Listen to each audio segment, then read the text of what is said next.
we thought maybe we could justify in the Horseshoe Bend Fund a $35,000 community service rec admin vehicle. And since, you know, a good 75 to 80% of that staff time is devoted to Horseshoe Bend, I felt like we could justify, instead of taking that 35 out of capital, take it out of the Horseshoe Bend Fund, in addition to the other equipment that's being purchased.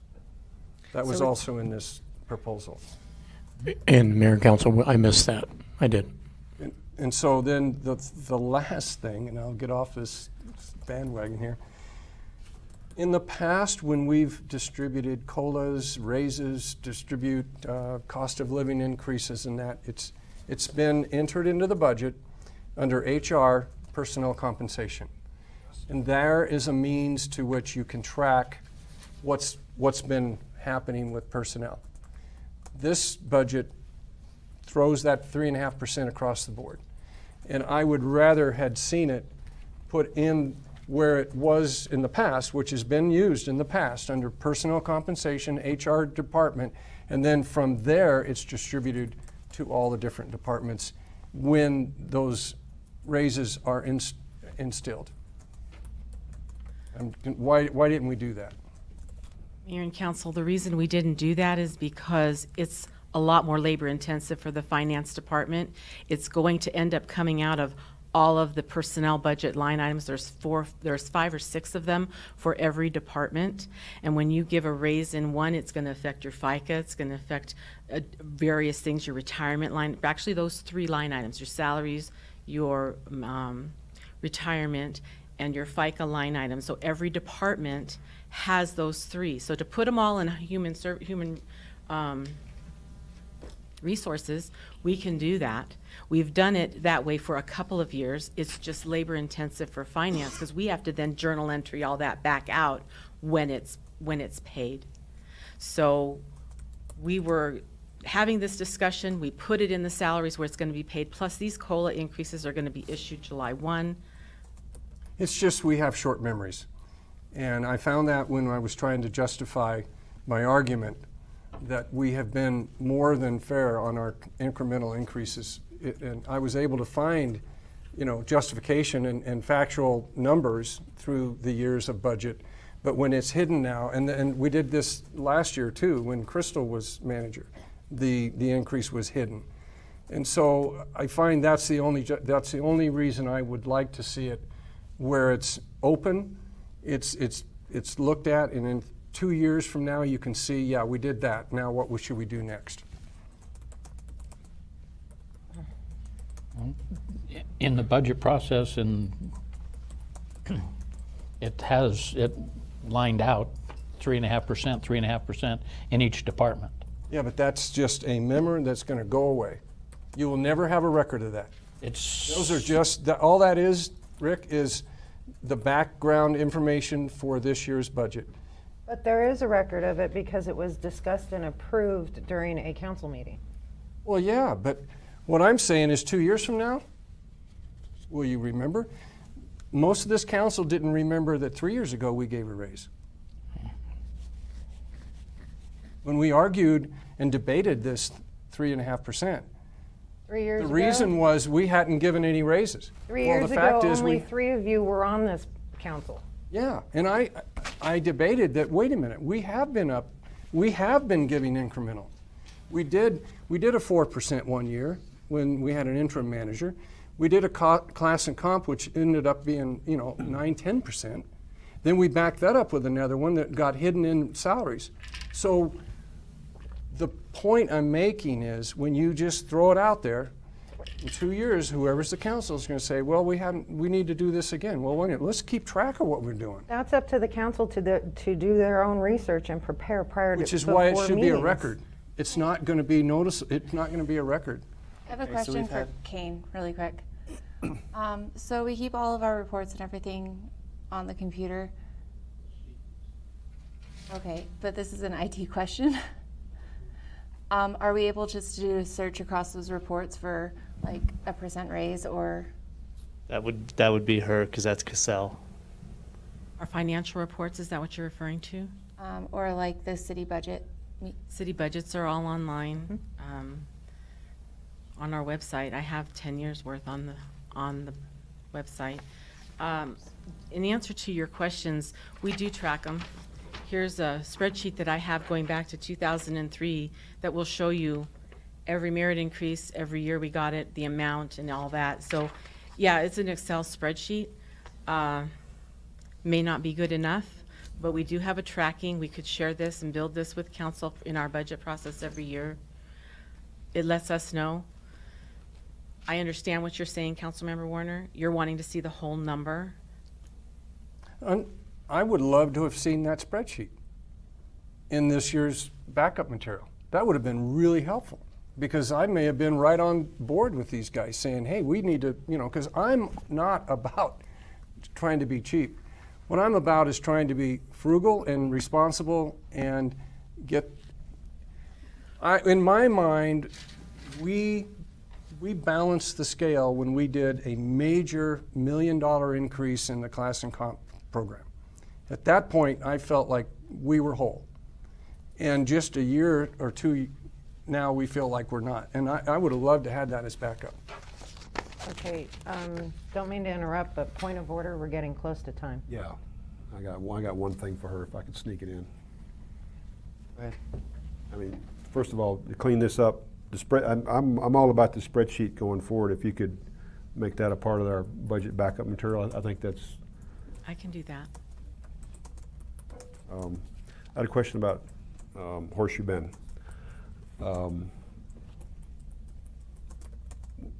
Being a new program, we have unforeseen expenses, unlike other departments.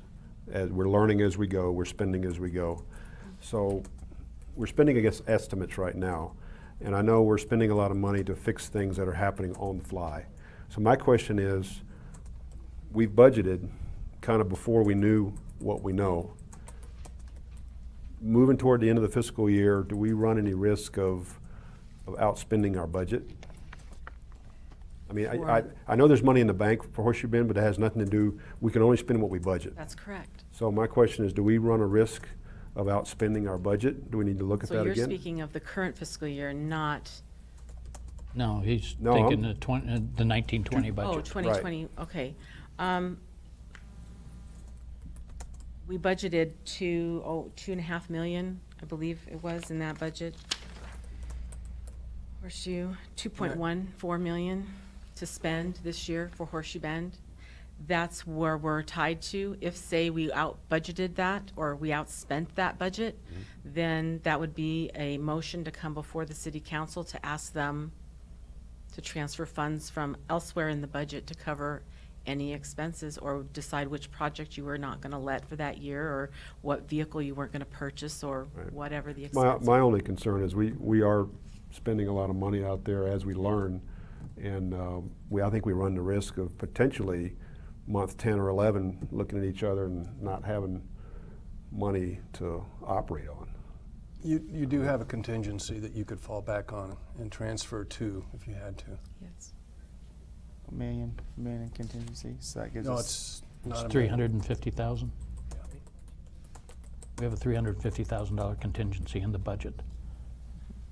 You'd have to look at if it was that serious, you'd have to look at capital and some other things, and that's why I don't like the capital being $1 million in the hole. I think it's We've just overspent, I think it's guys. just a one-year potential problem as we learn what we're doing out there. I think after that, going forward, we're probably going to be fine. I'm just throwing the question out there. I'm not sure what we would do if we ran into this. You know? So, Thanks, Linda. Welcome. Call for the question. We have a motion to approve the budget. I got one more thing. I need to recuse, is what I'm trying to do. Okay, yeah. Yeah, I'm going to recuse from voting on the budget, so. Noted. And the only Mayor's thing is, do we recusing. want to, is it worth pushing this back to put the 35,000 in the Horseshoe Bend Fund versus the capital? Or is that something that we could capture perhaps next year in the loan program? I believe we could capture it. If it's already in the budget, you can do interfund transfers. We just can't spend more than what's in the budget. Okay, so we can actually, okay, Move it around, yep. all right, good. So all in favor of approving the budget, say aye. Aye. Opposed? Motion passed with all members except for Counselor Cormier.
Davis, Here.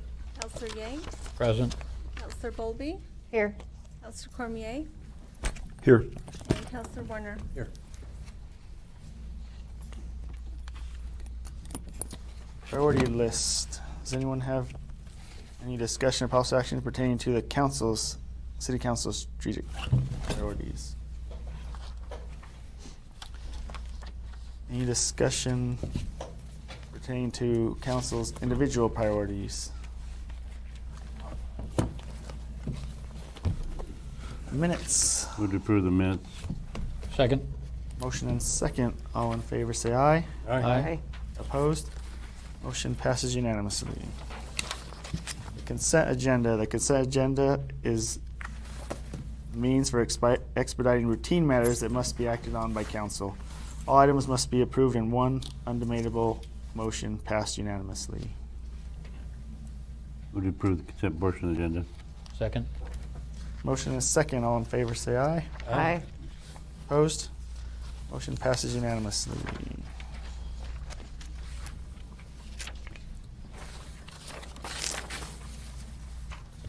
We have no public hearings. Hearing from the citizens, members of the public are invited to address the council on matters not listed on the agenda. Just a reminder that council cannot take discussion or legal action on any matters during the call to the public.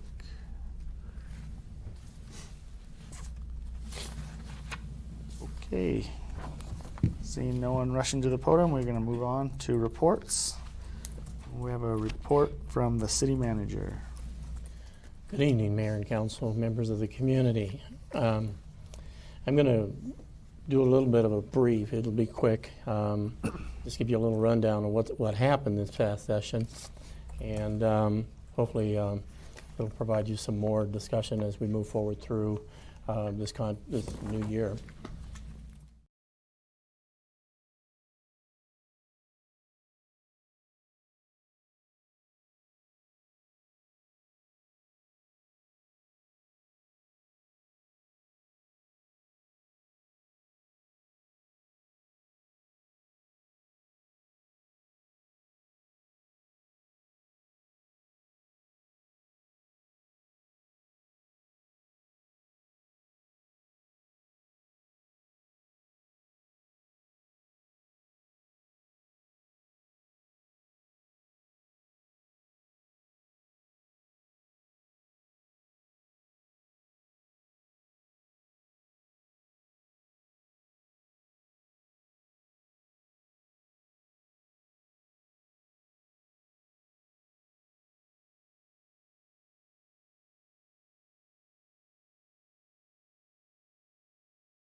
we initially had on our, when we drafted our state agenda last year. And obviously these bills were killed by this session that were promoted through the legislature, in particular the TPT, digital goods. This bill reoccurs every year.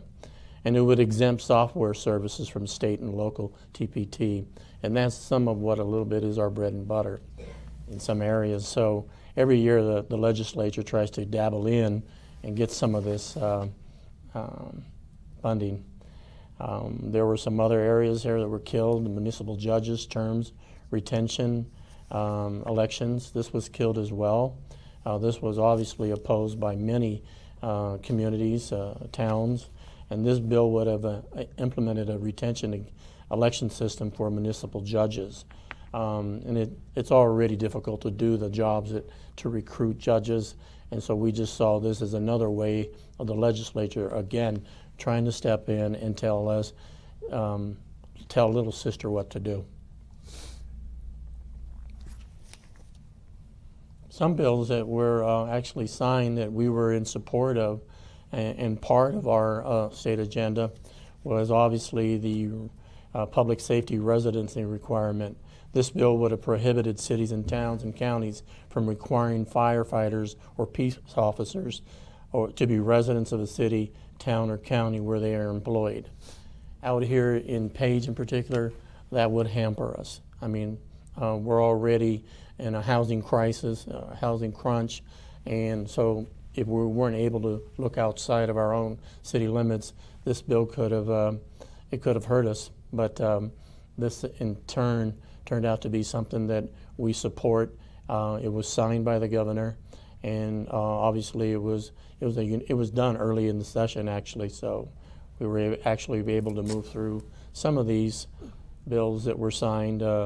Pension funds. It was a resolution, and a lot of these bills too were part of the resolutions committee of last year's resolutions committee that was a result of the League of Cities conference.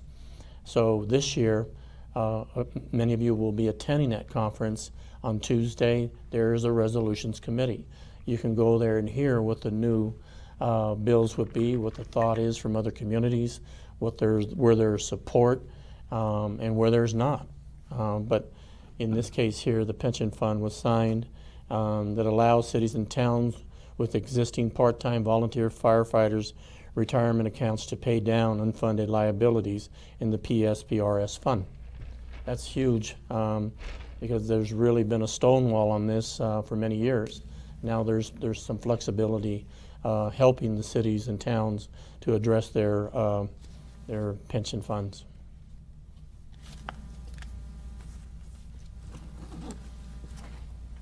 If you all recall, in 2016, this HB 1350 bill was passed, and it restricted local cities and towns from being able to regulate or restrict the use of vacation rentals and short-term rentals with municipal boundaries.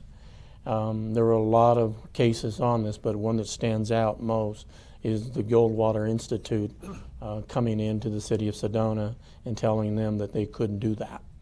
As a result of that, it triggered really quite a bit of a more than just that. It triggered a whole lot for the governor at the time for short-term rentals, because there was a lot going on with the lodging associations, the restaurant associations, and they felt that the city government was getting too much into the weeds with that.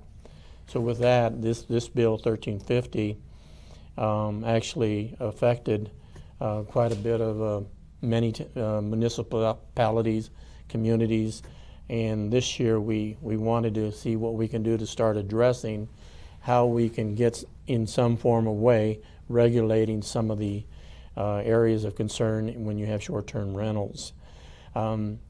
This bill was signed, but there's a lot of work to be done. You're going to be hearing more in the coming years as to short-term rentals. But here are some of the areas where there was some improvements that prohibits the short-term rental operator owner from offering for rent or renting a lodging accommodations without the TPT tax. That's huge. That's something that is a driver. an economic development driver as well. And so that we have in writing. Another area where we have in writing is to providing the information for persons that are responsible for reporting complaints. There was quite a bit of nuisance, party houses happening in short-term rentals, and that caused major disruption in many neighborhoods.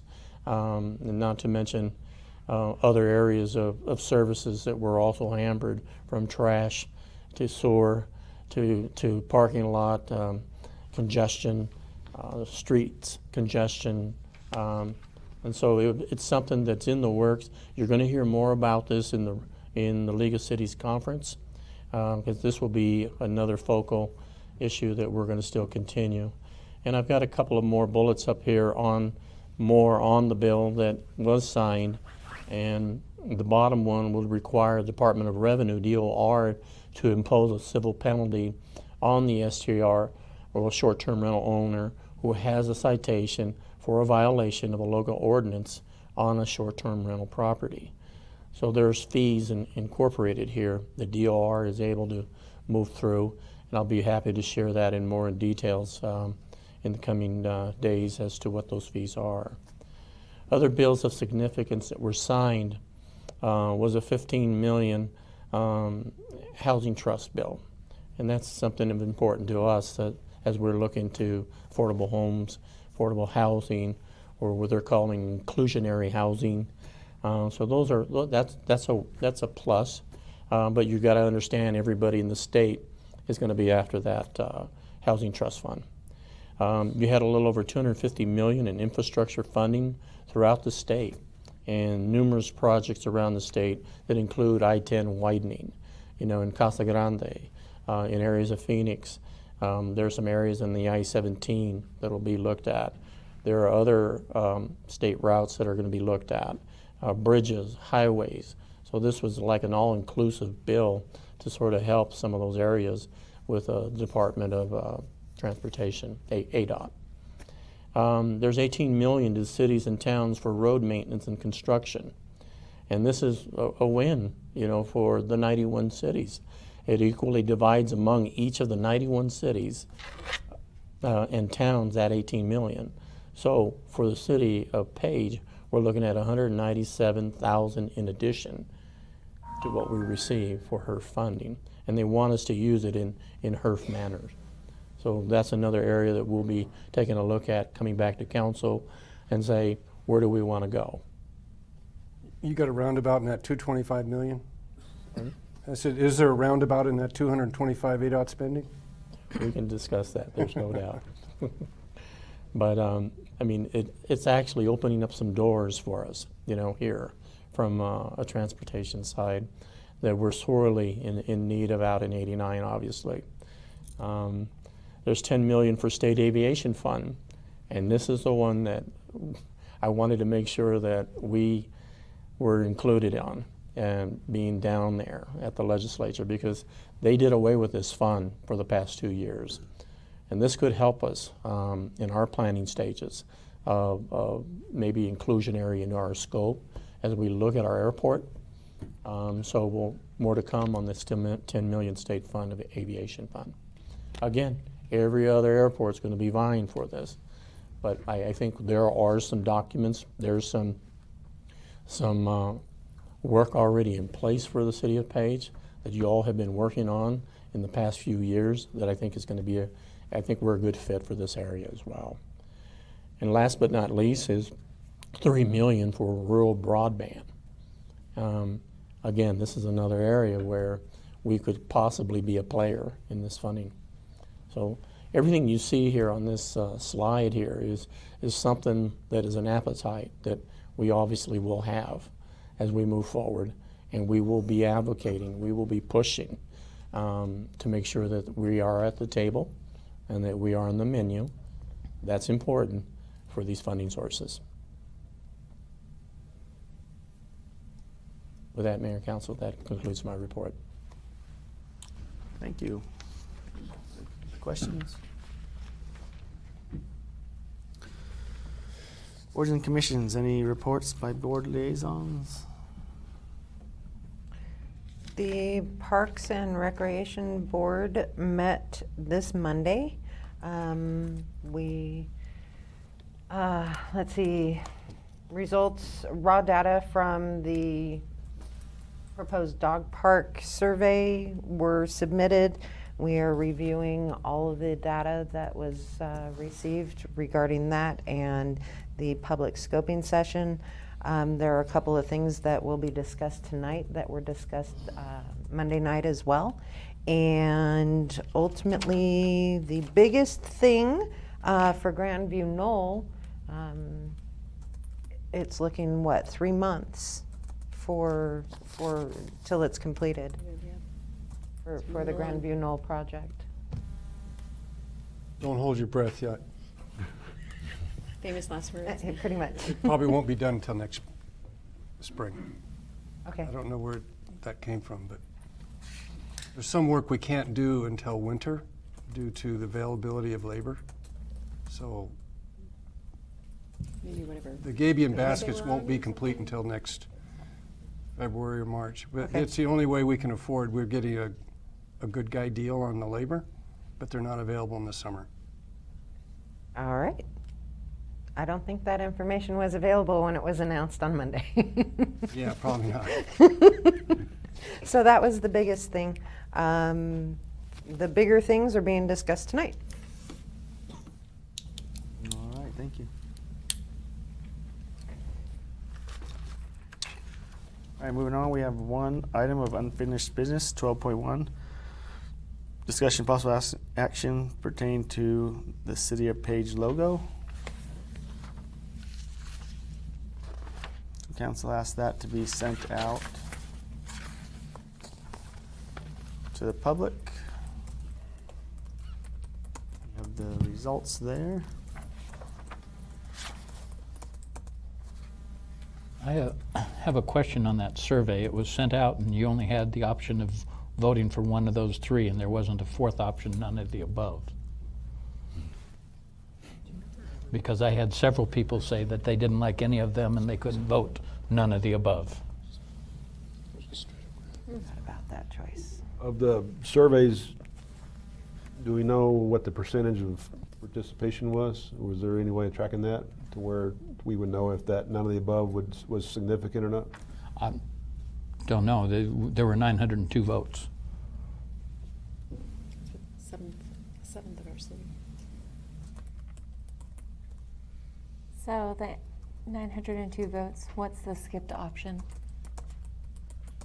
What's the what? It says skipped, 0. Yeah, there's no way to vote none of the above, so you didn't capture that data. So that would be a default to the existing, is that what you're mentioning? I don't know if it would be a default to the existing, or, you know, they don't like even the existing, and, you know, but it was presented to me, so I figured I'd present it to you guys. You know, as Mayor Council, as a result of our last meeting, this was asked on staff to take it out. Right. And include a logo too that gave some Horseshoe Bend flavor as well. And so we are just bringing this back as that follow-up on the use of our social media with Facebook. These are those results. But to answer council members Yank's question, that wasn't included in that voting of not, but I still, you have something before you that was requested, and that's what we brought forward. Are we packaging this with a promotional program that, and I'm all for moving forward and change, but do we know what we're proposing to spend? Is this packaged with a promotional program that we have a budget for, or what's the purpose of just changing the? I mean, I liked a lot of the images that were proposed in the advertising program. Or just what's the rollout and implementation and cost associated with that? Well, this is just the first phase of that rollout, council member. There's still work to be done, and the inclusion of what that means in advertising, branding, for the city, that still remains. We're going to bring that forward. But we wanted to move on some areas to sort of help the energy that the city's receiving. And this is the first spot that was suggested that we take a look at and see if there was an appetite. So that's where we're at. So maybe I missed it earlier, but what does the skipped mean? Does that mean that they went through the options and they just closed out, or that they picked one anyways? Kane, can you help me with that? I can't hear you over here. What did you There's ask? options at the top. It says answered 902 and then skipped 0. I just want to know what the skipped part means. Does it mean like they went through the entire thing and then they just declined to answer any of them? Right, Or- because I tested this out, and what it is you could pick one of them or just hit next. If I just hit next without picking one, it would say I skipped it. Okay. So nobody skipped it then? Correct. Okay. There was only one question, wasn't there? Which one do you prefer? Yes. There was no next, there wasn't a second question, you just skipped it. You skipped the response. Yeah, it was just to skip the That was response. just one question, yeah. Right, but that's why there's 0 skips, because no one skipped it, because Mhm. you said they either answered it or they just closed after.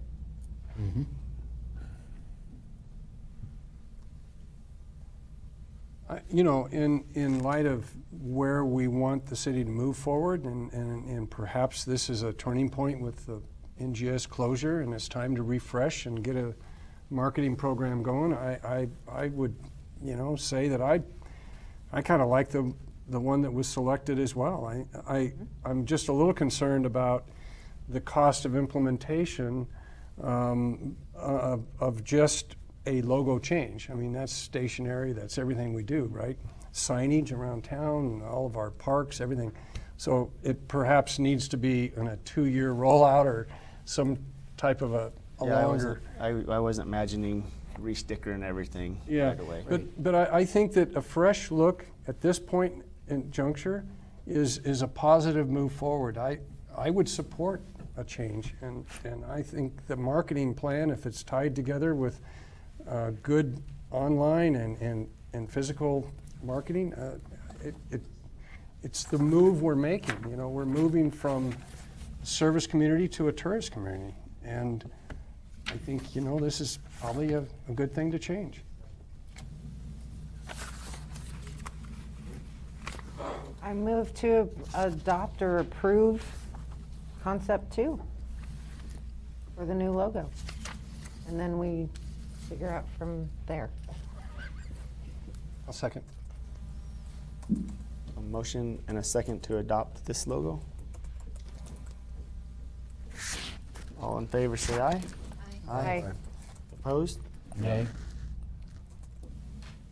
I think I heard a couple. I heard a couple, so 2. 2. Motion passes.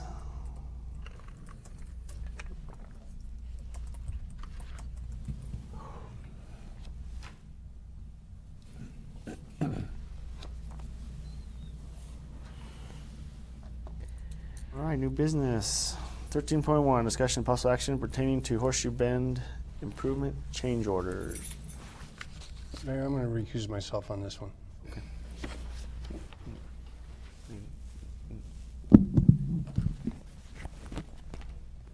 Good evening, Mayor Tappan, members of the Page City Council.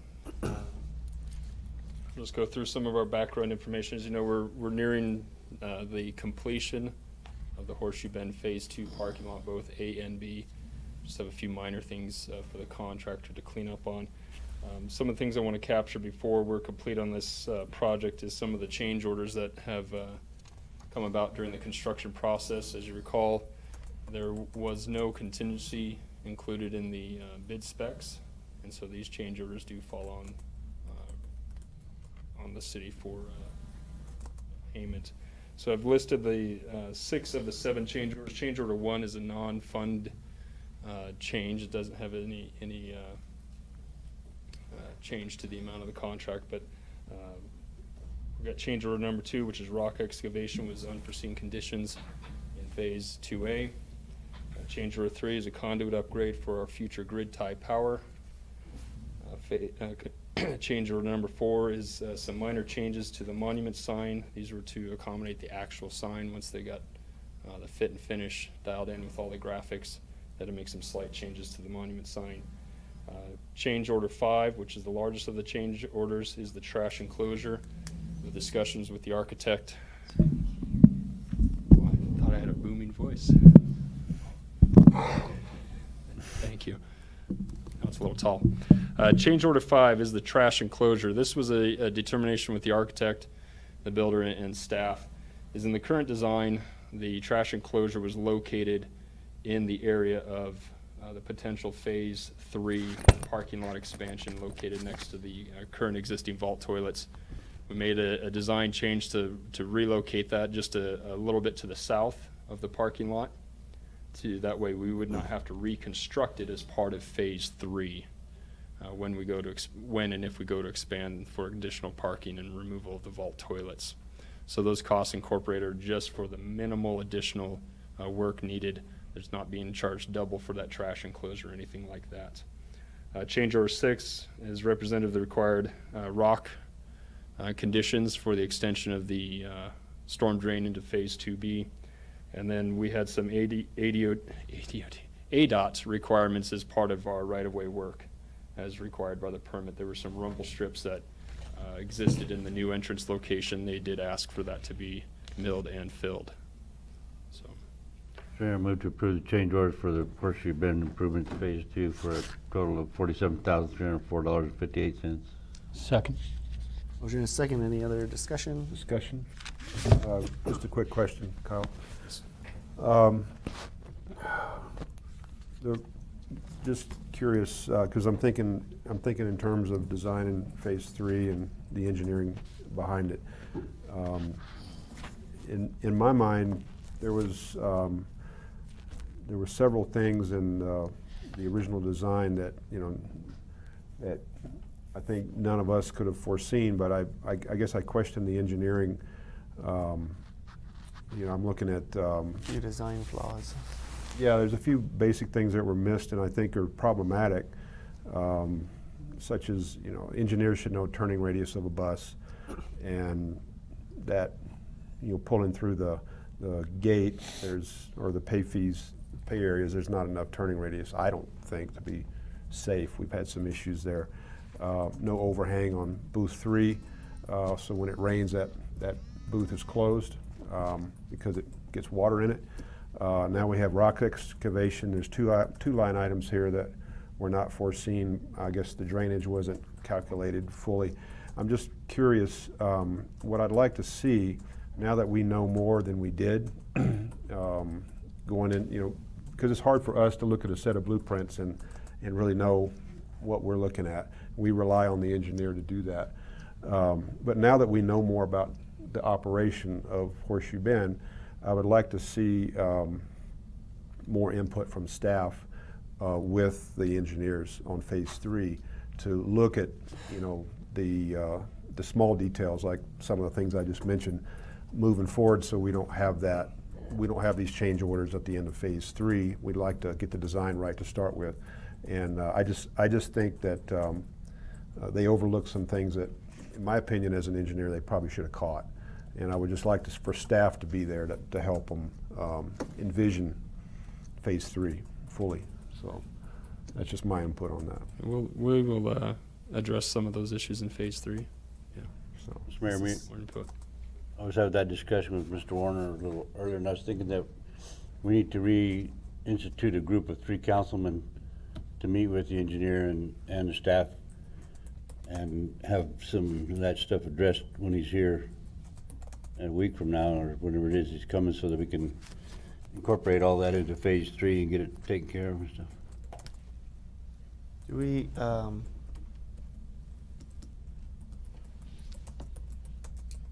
it's the same engineer? The same? Yeah, it's Whittle. yeah, Weddle. Yeah. So I just like to see more input from us, I think, on some level, whoever we think is the right set of eyes to help, so we can get phase 3 right the first time and have minimal change orders.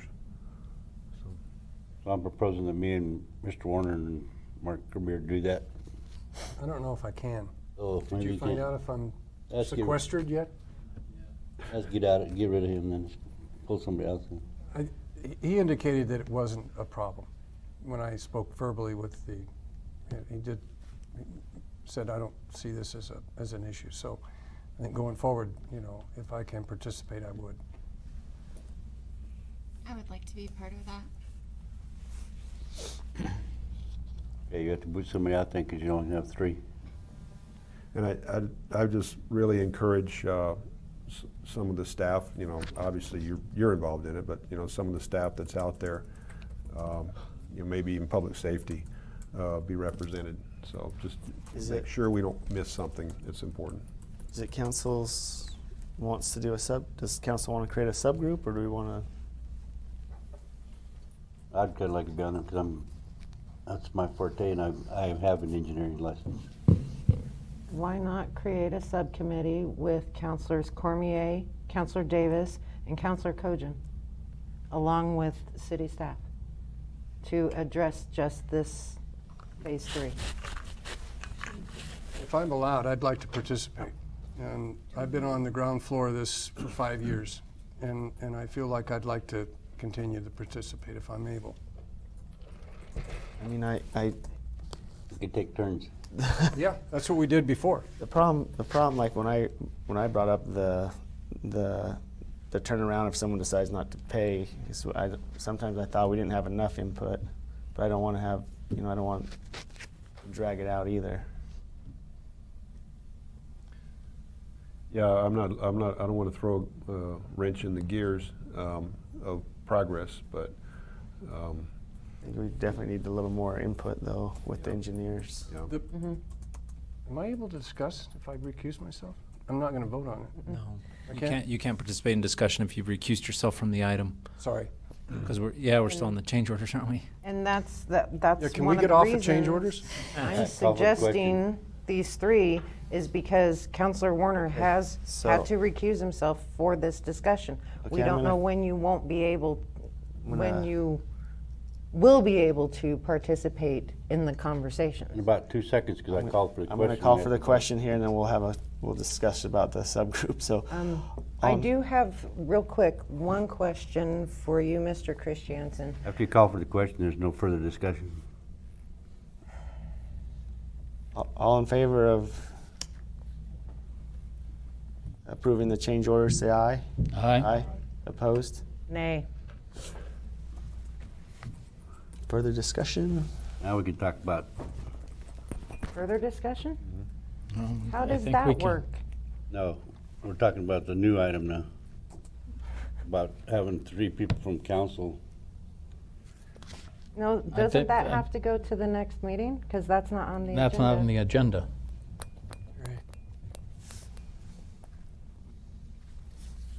Put it on the agenda and we'll talk about it next All right, time. we'll, on the next agenda, talk about a Horseshoe Bend subcommittee.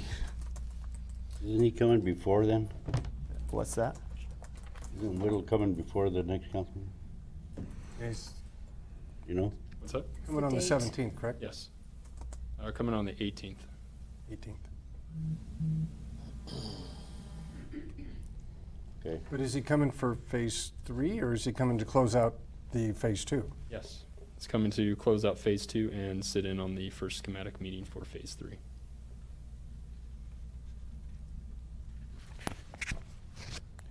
Mayor, if it pleases the mayor and council, we can finish the discussion or have the discussion on the phase out of 2 and reserve.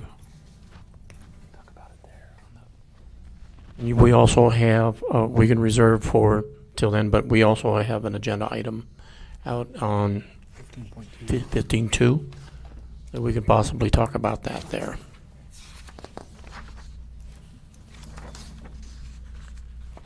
Oh, yeah.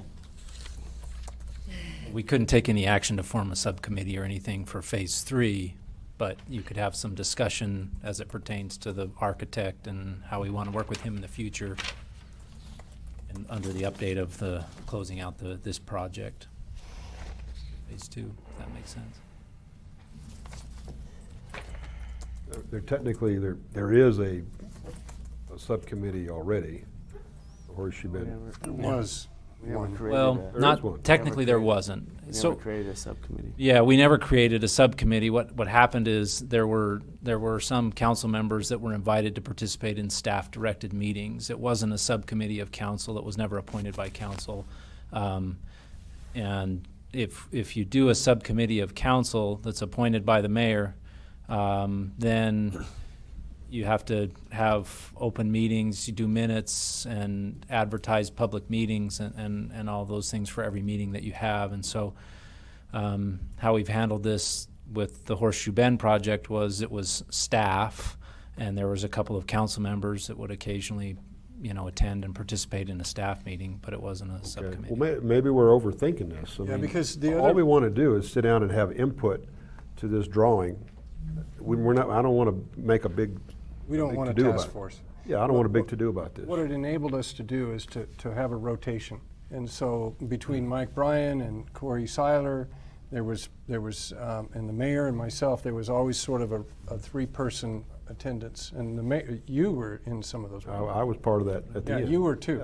Yeah. And so that might be a good way to go, just make sure that the council's invited and that we select three, or we don't, we couldn't select three. But one of the things I did want to bring up that I think is really important for us to consider, and that is the continued communication with the Park Service. They've been on this program from day one.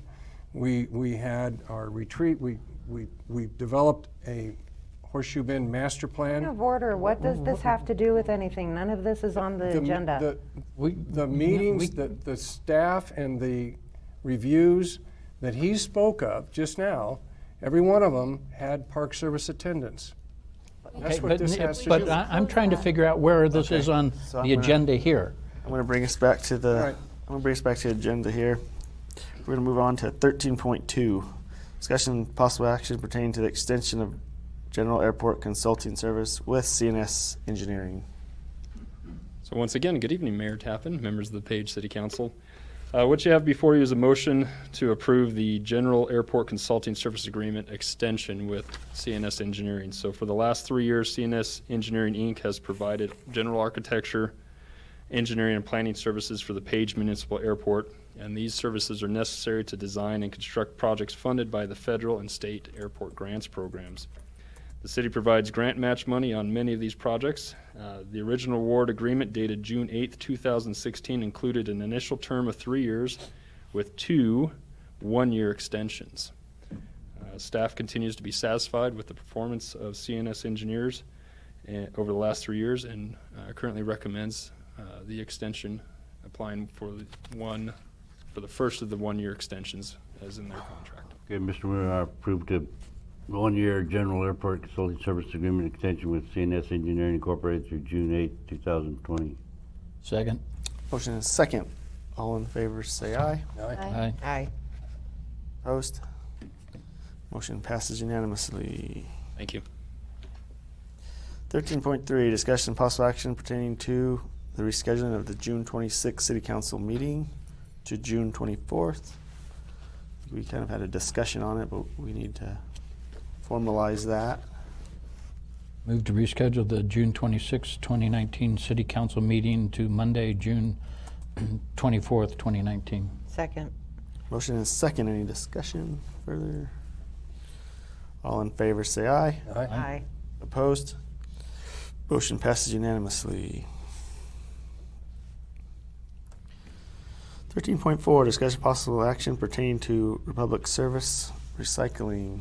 I believe we have a guest with us today.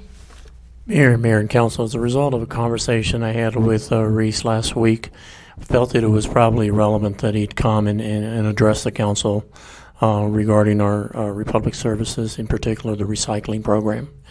And I know that Reese has some other information he'd like to share, and I thought it'd be relevant too for the public to hear as well. With that, I'll defer down to Reese.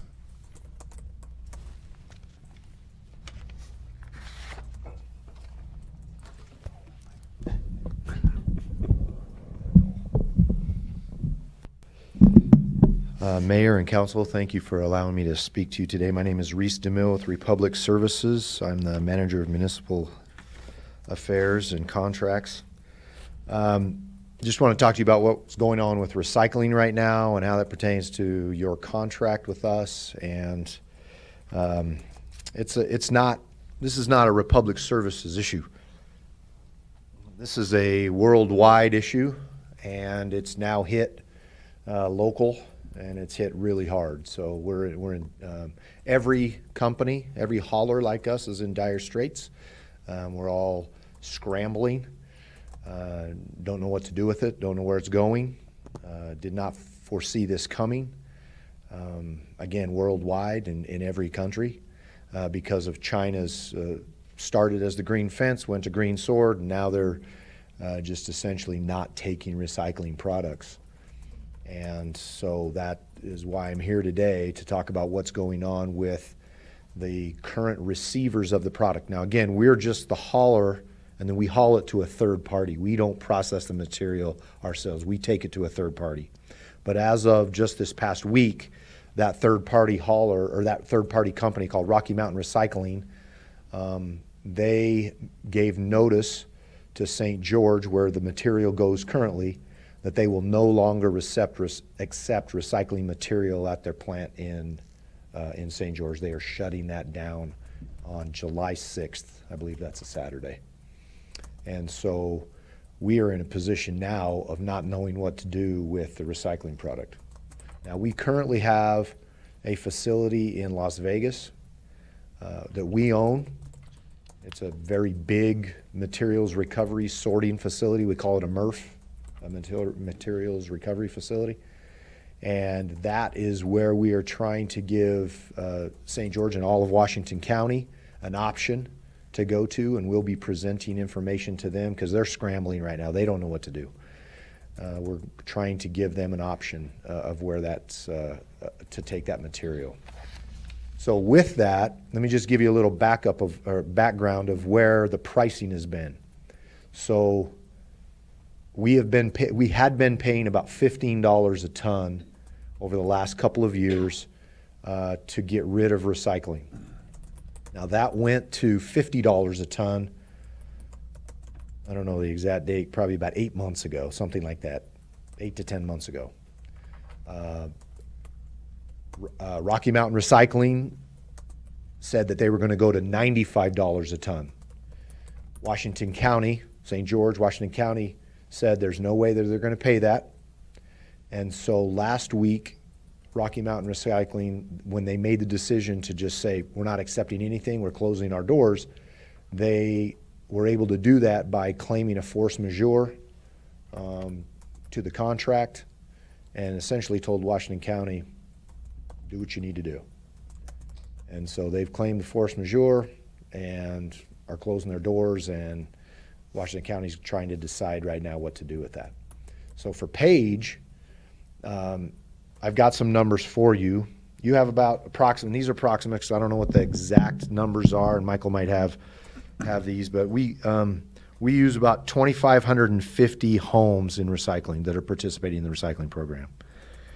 You do approximately 730 tons of recycling a year, or 61 per month. Again, that's up and down, but approximately.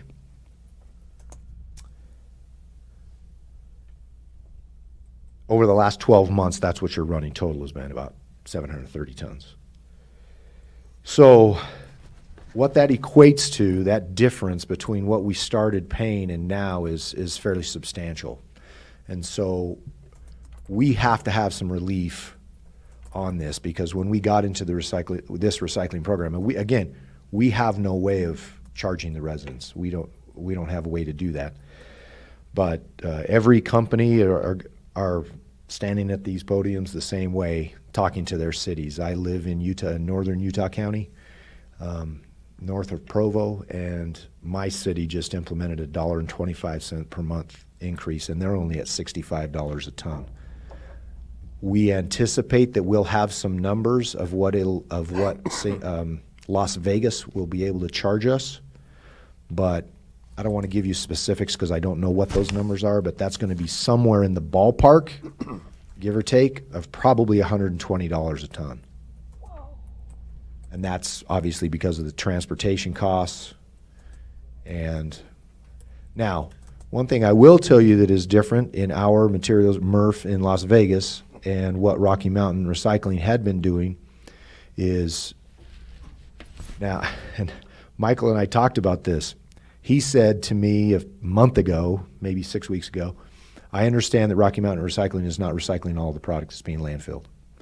And I said, well, if they aren't recycling it, that's news to me. Let me find out some information. So I emailed their contact there and I said, this is what I've got to know. We're dropping off this recycling product to you and we're expecting that it's being recycled. How much of it is not being recycled? And he responded and said a vast majority, upwards of I think 70% of that is being recycled. And I sent that email on to Michael. And that's what we've been going under, is that number. We are at about 85% of all the material in our MRF in Las Vegas being recycled. There are certain, now, it all depends on what we give them too. It's kind of garbage in, garbage out. You guys have about a 22 pounds per set out rate, a weight for your cans, which is about 5 to 7 pounds, 8 pounds higher than most. When that happens, that typically means that that's mostly contamination. So what Rocky Mountain is telling us is you're at about a 50% contamination rate when most cities are about 25 to 30%. So they are saying the reason why that they're landfilling them more than most is because of the contamination rate. It's not good recyclables going into the can. So I don't know what the answer is, but we can't absorb upwards of $50,000 to $100,000 a year of increased cost to take this product to Las Vegas without some help from the city. So that's why I'm here. I have a question. What is the history of why the recycling program came about? Since we have so much, since 50% is unrecyclable, what's the history? I was not here when the recycling, I was with Republic, but I was not in this position when Republic started the recycling program, so I can't answer how that came about. Okay. I can. He was here. When they proposed the contract and had to be rebid, because we kicked back the one they did, they came up with the recycling on theirs because they found out they could sell it. Okay. To my knowledge, we haven't been able to sell it because we've not been getting rebates. We've been paying to get rid of it, but it was nominal. It was a nominal amount, so we were okay with paying a little bit of that. So we need to go back to just 2 trash cans, and the people that want to really recycle can go to a separate place for the recycle. I was going to ask. A lot of options like that. I mean, all across the country, everything's on the board or on the table to discuss what it would be. Getting rid of a recycling program is very difficult, though. We've had a lot of cities say exactly that until they, there's some very aggressive recyclers that say, we have to recycle. Because the product, like I said, 85% or so down in Las Vegas, it is getting recycled. They're not landfilling this. It's just very costly to do. So you throw that water bottle in your bin, it's going to be recycled. It's just not, it's just going to cost a lot more than it used to. One of the things, there is a small recycling operation in Flagstaff. Is that just for the city of Flagstaff? Are you aware of that? Yes, I'm aware of that. And is it an exclusive for Flagstaff? Probably has some surrounding areas, but is that an option? It's a lot shorter to go to Flagstaff than it is. It's about the same distance. Actually, shorter than St. George. Possibly. We talked about that the other day. We just don't know. Then they've got to do something with it from Flagstaff, and so typically they've got to get it to a port.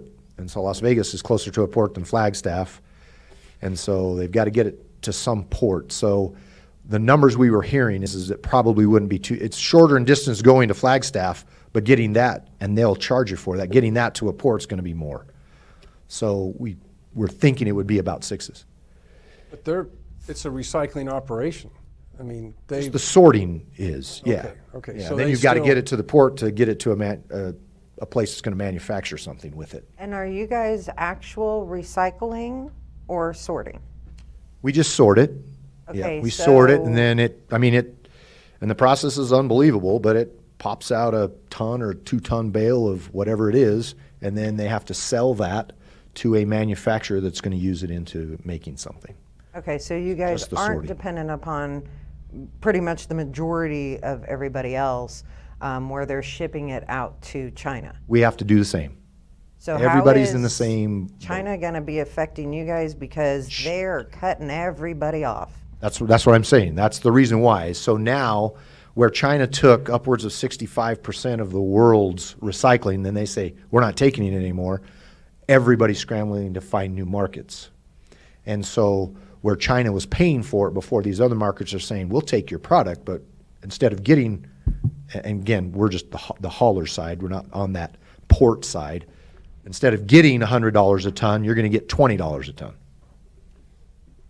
Okay. Before the city, this is before my time on council, but before the city adopted a formal household recycling program in conjunction with your waste removal, there were recycling bins that were offered to the public. And I don't know who weathered the fee to move that product or recycle that, but that perhaps may be an option that would sort of mitigate sort of the shock wave of we can't do it anymore. Maybe we could perhaps look at voluntarily, some substations that people would voluntarily take recycling, and then thereby they do the sorting. I know that in Flagstaff there is a glass recycling. You have to go to one place to take your glass.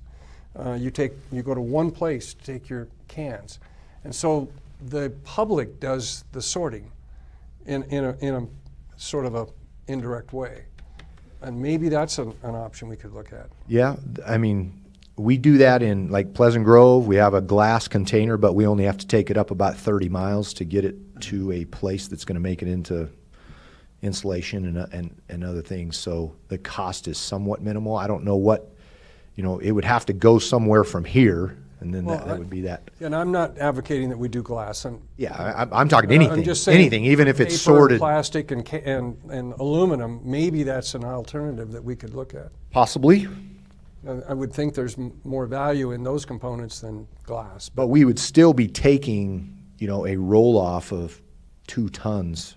We'd have to take it somewhere, so it would still have to be driven to Las Vegas or somewhere. So I know that you have to take it somewhere, and I know that we have a higher than normal contamination rate.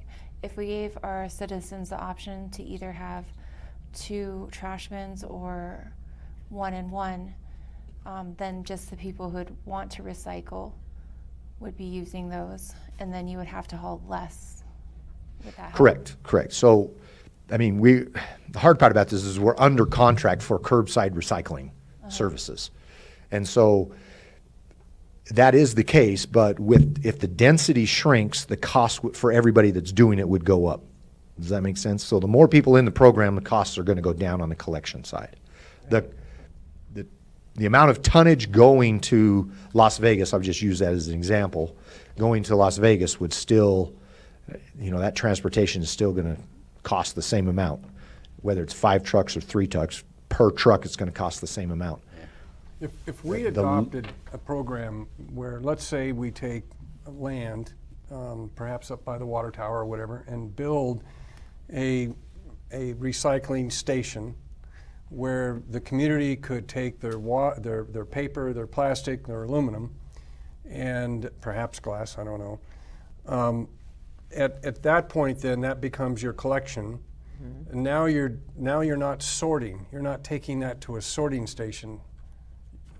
I guess you still are, but You still have to haul that to a port. Right. you still have to haul it, obviously. But what I'm getting at is if we don't charge the resident to, or if we defray right now, don't pay you to recycle from the residential side, because quite honestly, we and you have done a horrible job of educating the public on how to recycle in Page, Arizona. They don't have a clue. Well, And- Some of them just don't care because when we cut them to one can, that's not enough per week, so they Yeah. start putting their trash in the green can. So we need to go back to two trash cans a week. And then the recycle needs to be more of a volunteer thing for the people that really want to volunteer on it. Yeah, I think you'll get a more quality recycling, but what I'm getting at is that if we don't have 2 cans at every resident, if a resident wants 2 cans, they have to pay the second can. But we use some of that revenue or some of that expense reduction to offset hauling the quality recycled that we would have by, if someone's going to go all the way to the effort of taking their material, and there are some very loyal recycling people, and I just think that, number one, your program is going to be enhanced in terms of the quality. I'm just trying to figure out how to offset the cost. Let me just give you some costs, though, because I think most people, when they hear, and again, I would be the same way if I didn't do this every day, most people, when they hear the difference between $15 a ton or $50 a ton and $120 a ton, they think, oh, that's going to be hundreds of dollars per home per year to cover these costs. But I just run some numbers. We're talking about like $1.50 to $2 a month. So, like 75 cents per pickup if you're going every other week. So I think we shouldn't lose sight of the fact that, yes, it will cost more, but it's not that substantial per home per month. I think one of the things that I want to make, and I don't want to interrupt you, but if we continue to pick up recycling from the residential standpoint, we're going to continue to have contamination. I think the only way you're going to clean it up is to make it a voluntary effort where people literally have to go out of their way to participate. Right now, the contamination isn't the issue, though. It's where it's going to and how much it's going to cost. But it is the issue, because if you're hauling waste And you're throwing 50% of it away. to a program that costs $95 a ton versus $50 a ton, that's an issue. Well, you would certainly save money if you could get the garbage out of the recycling bin and into the waste bin and pay, less on the tipping fees. Yeah. But then you would have to determine so we're going to have to haul those roll-off cans from this central location to somewhere, and how is that going to be charged? I mean, the residents are going to have to be charged in some way. We would probably have to program it so that the residential rate doesn't change. The way we pay you changes. That this is allocated to residential and this is allocated to recycling.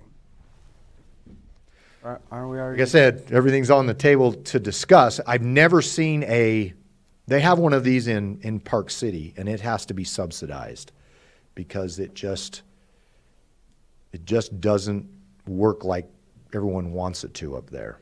And so they have that, and they have curbside recycling.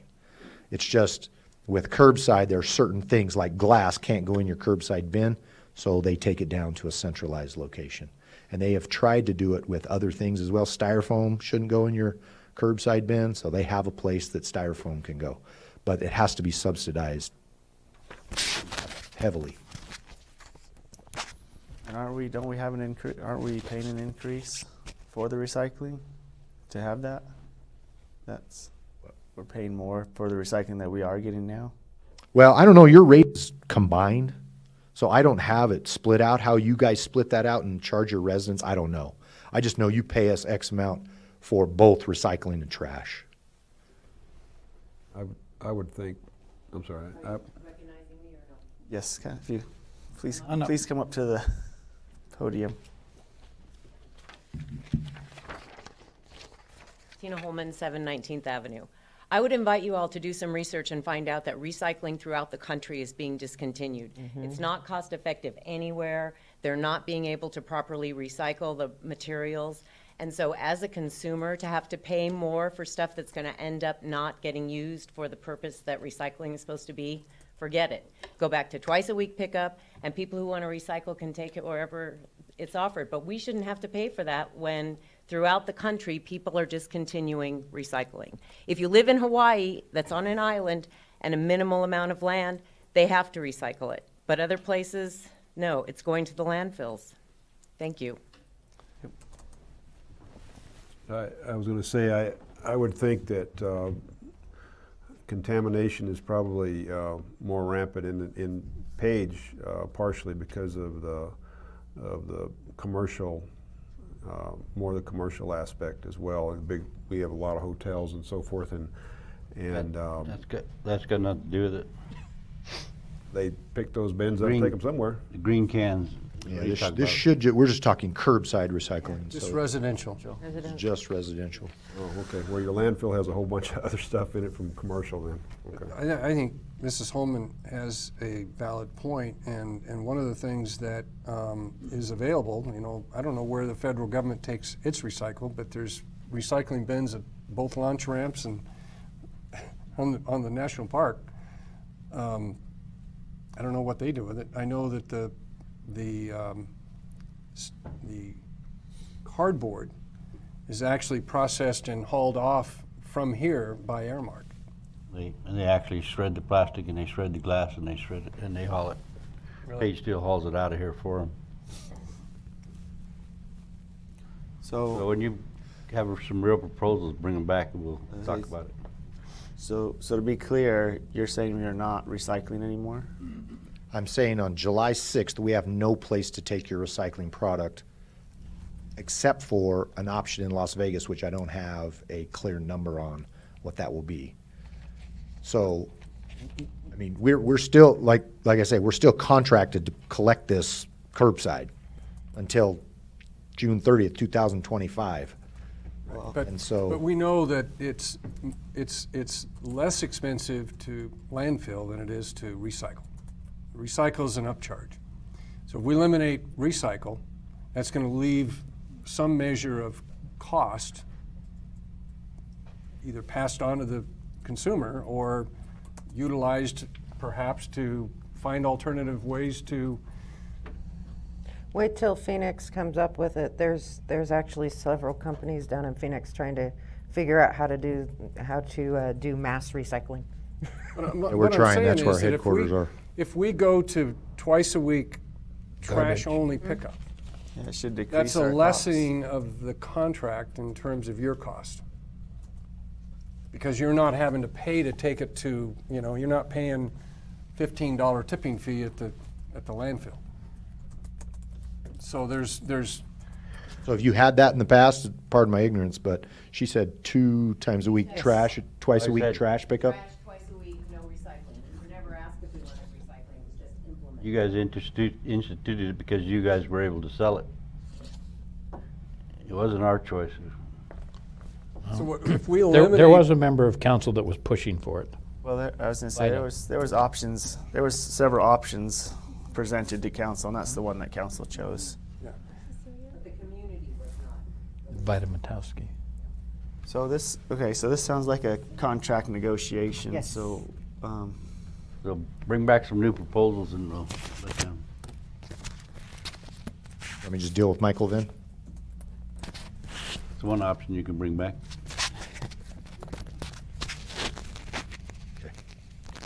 Thank you. Well, I think we should at least give him some ideas on what the thought process is. If we're advocating to the community that we're going to stop recycling altogether, I'm without any alternative. I know that there was a very vocal, maybe a minority, but there was a vocal group that advocated strongly for recycling, and I understand, and I'm probably on board with the fact that it probably never gets really utilized the way it should anyway, and it's just an expense. So, do we want to just? I think that's, No, we just told him to come back with some proposals for taking it to Vegas, and what are the options and how to handle it. I think there's a misunderstanding. Like I said at the beginning, 85% of the material that's going to our MRF is being recycled. It's turning into new product. So, I mean, I oversee, you're the only one that I have in Arizona, but I have 23 contracts in Utah. None of them are doing away with their recycling program. But if there's They're just- nobody taking recycling product, They are there.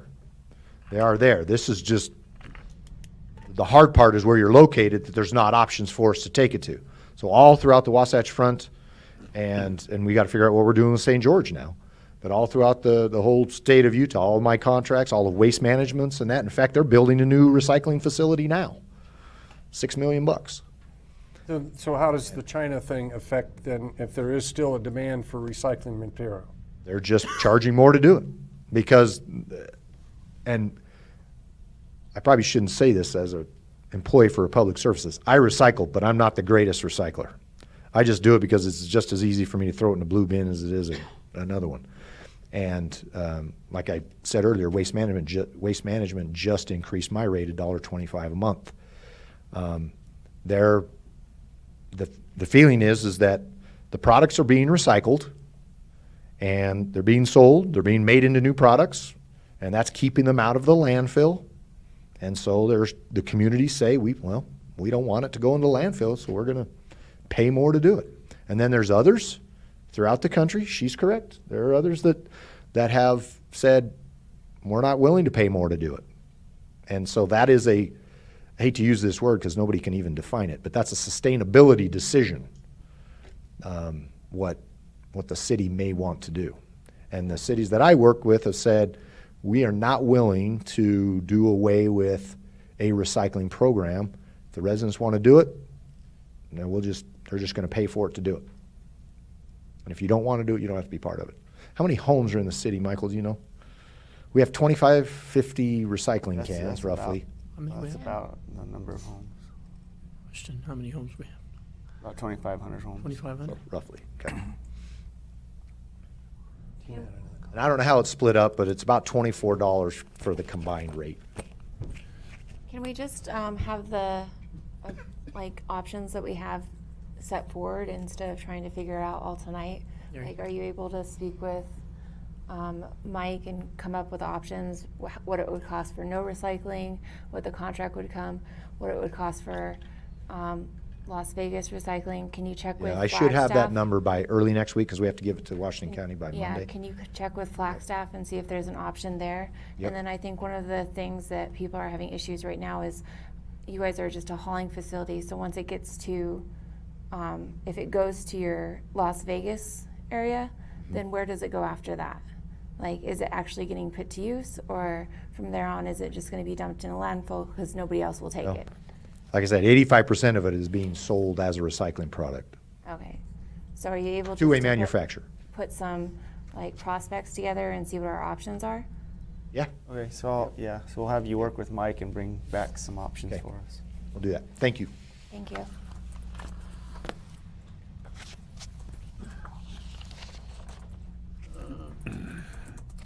Holman, 7 19th Avenue. Again, I understand what he's saying, but in this community, we're already paying over $30 a month for trash. Some people aren't even here year-round, yet they are required to have the trash if they have their water turned on. And so some people don't have the recycle cans. Some people have multiple. Those are usually the VRBOs. So to ask the community to pay more for trash, especially when the rate just recently went up, is ridiculous. So that some people who are tied to recycling can continue to do it. I think you're going to have more people upset with the rates going up than you are going back to twice a week trash only and saying we're not able to recycle anymore. I agree. Thank you. Thank you. Okay.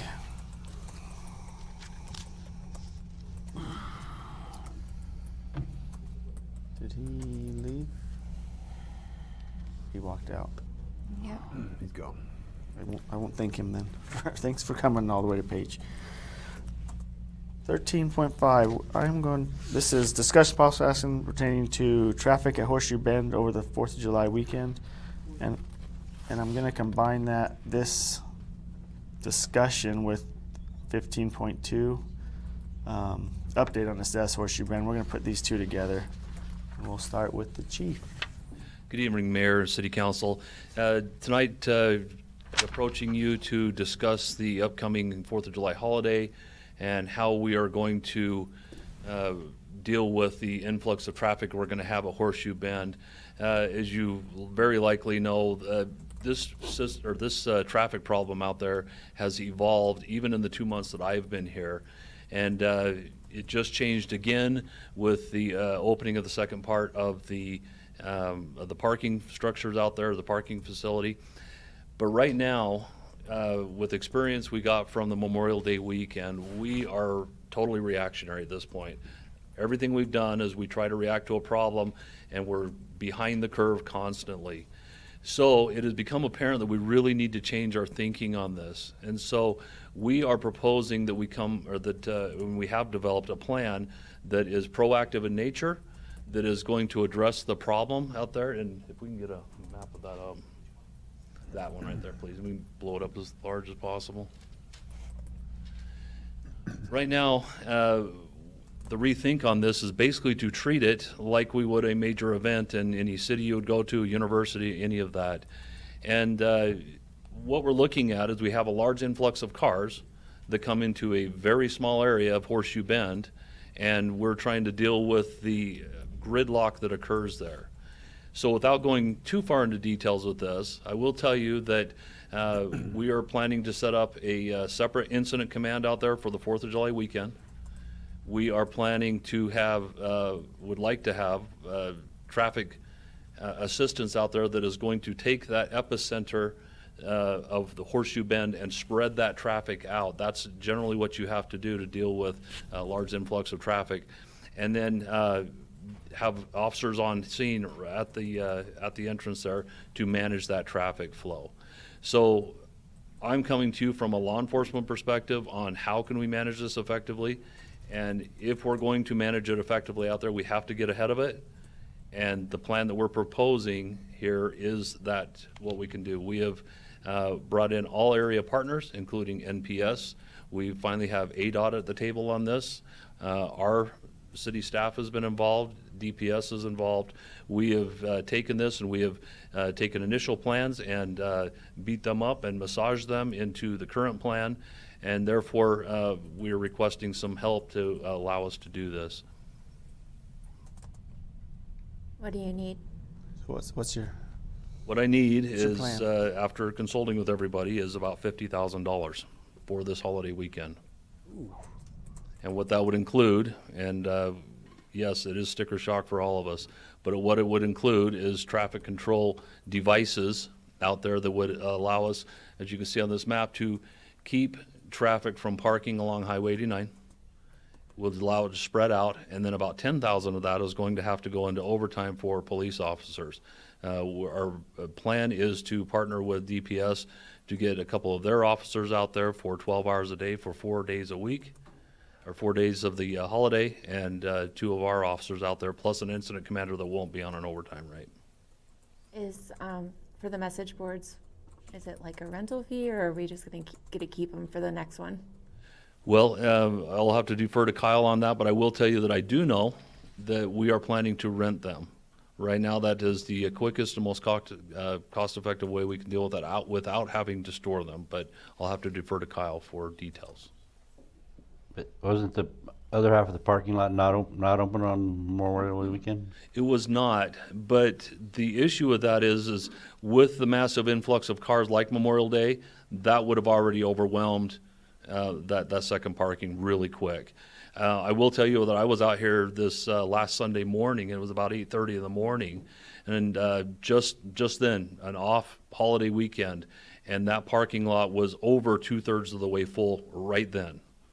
And this happens in waves, and we're saying that we have to get ahead of this because that parking lot will be overwhelmed quickly, and we need to keep traffic moving.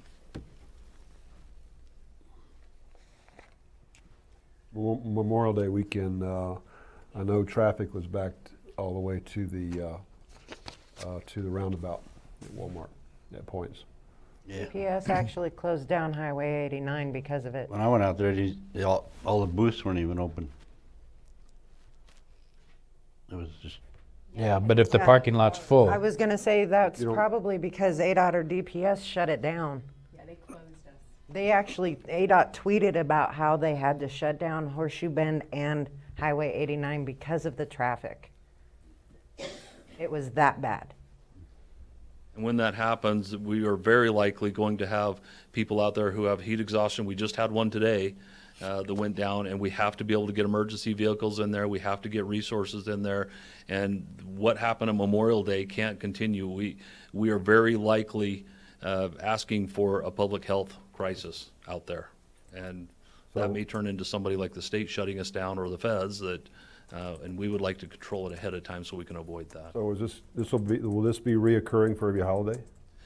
Yes, that's the proposal right now, in that we are trying to find a model that we can just plug and play when these big holidays coming up, meaning Labor Day we're anticipating and Thanksgiving we're anticipating the same things, although those are not 4-day holidays. Well, but Thanksgiving is, I guess. But we are anticipating that, but we're trying to get a model in place to where we are ahead of it every time, and so we plug it in. What 4 days are you proposing addressing? This would be July 4th, 5th, 6th, and 7th. What So about prior? Because there will be people showing up, taking the week off. that's true. And on that, we don't have any specific plans on that because we can't even get the resources out there. Okay. But we will be, dealing with it, ahead of time. We know that it's going to come. We're just Okay. going to try to have some additional resources So available. it's the out lack there. of resources as to why not addressing Right. that far into the future. Right. Okay. Is ADOT taking any responsibility for their road? So, Mayor Tappan. It's their road. Their It's road. Well, according to their data, that road does not, being a state highway, does not qualify for reduced speeds based on their data collection that they have. When they do data collection, I know you kind of smile and smirk a little bit. Right now, the traffic is so bad in there that the speeds recorded are so low that they do not receive the 85th percentile area of concern. If we had people continually driving through there at 78 miles an hour higher, they would begin to look at reducing the speeds. When they go out and do traffic studies and we have traffic backups, traffic's moving through there between 15 and 35 miles an hour. So the numbers don't qualify or quantify the reason why we're going to reduce speeds in there. Okay, I'm not talking about speed. It's their road, people are parking on it. They're not That's an taking any enforcement issue responsibility with for it? Department of Public Safety. I can't answer for ADOT and their involvement on that. And short answer on that, no, they're not. And we have worked closely with them to try to get more involvement, but they haven't. Although I will say they were certainly more involved over Memorial Day weekend, and we're very grateful for what we got. So Chief, are they, or part of the plan, are we, looking at this, there's going to be some temporary barriers put up along the road to alleviate you guys having to constantly patrol the parking off the side of the road? Exactly, and So the current plan is to install 20,000 feet of water Jersey barriers, approximately 4 miles of barriers.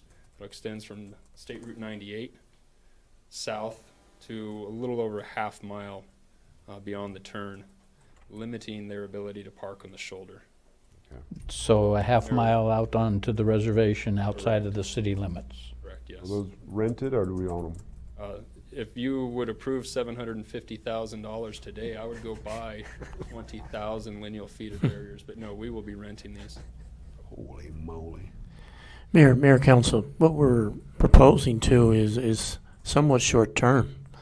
I mean, there's really something else that we have to take this a little bit further and have a discussion on a long-term solution. But what we're trying to address here is the public safety side. We know we have a crisis.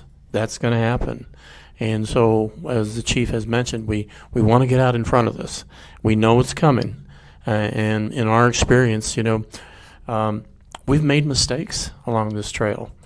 We have. And what we're trying to do is avoid those mistakes now. And Kyle can share a little bit more in details of what that structure, in details more of what that proposal will include. So we're also proposing 6 VMS moving message boards, or not moving message boards, but they're the digital boards that will be posted. ADOT already has 2 boards out there cautioning people to slow traffic down. One of the things we run into is we don't have enough line of sight from the approaching south, northbound traffic. There's too many hills, too many dips to to get a good line of sight. So we have to portray the message of what you're approaching at. If we're going to offer a shuttle at that time, we need to get them that information and direct it to the shuttle parking location if that's a desire of the council. It's kind of one of the things we talked about was we would need as a shuttle service. 2 message boards on the north end of Highway 89 before the State Route 95 or 98 intersection there. And then we are proposing another message board about a quarter mile to the north of the turn, advising people that there could be possible traffic or parking lot closures. We've also discussed giving the public safety officers ability to operate that sign and give instant messages, whether it's lock closed, they can just swing the sign in place, turn it on, turn it off as needed. Additionally, we'd have one other message board posted on Highway or State Route 98 advising the shuttle lot and upcoming actions there. And included in the plan, of course, will be requirements that ADOT has for early warning issues in there, so that'll be included, as well as I do have, when we apply for the encroachment permit to put all this in the right-of-way, ADOT says that we can reduce the speed limit in that area. We can post it and reduce the speed limit for that event only. Are you proposing any shuttle service during this period to alleviate some of that traffic or not? Yes, but that's not, I handle the civil infrastructure portion of that, so that'll be a discussion with operations. But yes, they're proposing operating a shuttle. So that's not in the estimate that Chief gave? No, I don't believe so. We didn't consider that. No. That's traffic control and. Because that's the question I was going to ask is, Chief, you know, okay, you've got a plan to how to you know, close the highway, but what do you do with the traffic? I mean, what are you going to just keep them going or what? Yeah, I understand what you're saying, and you're exactly right. That's exactly what needs to take place is keep traffic moving. So some of what we're going to be doing is creating it so there's no left turn in there. If you're coming northbound, you will literally have to go up, hit the roundabout, and come back, and that will give us the opportunity to control that. Yes, it's a mile and a quarter out of the way, or a mile and a third, but that's the only way we can do it without creating accidents and chaos. And so, yes, and that's part of why we're pushing out into the reservation, because we got to spread that out so that once they go past that, they can find a place to turn around out there if they desire. But we got that way away from where we're at, and you know, pushes the safety burden back onto them.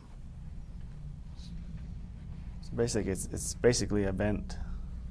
We're doing a vent. That's exactly right. That's what we're treating it just like.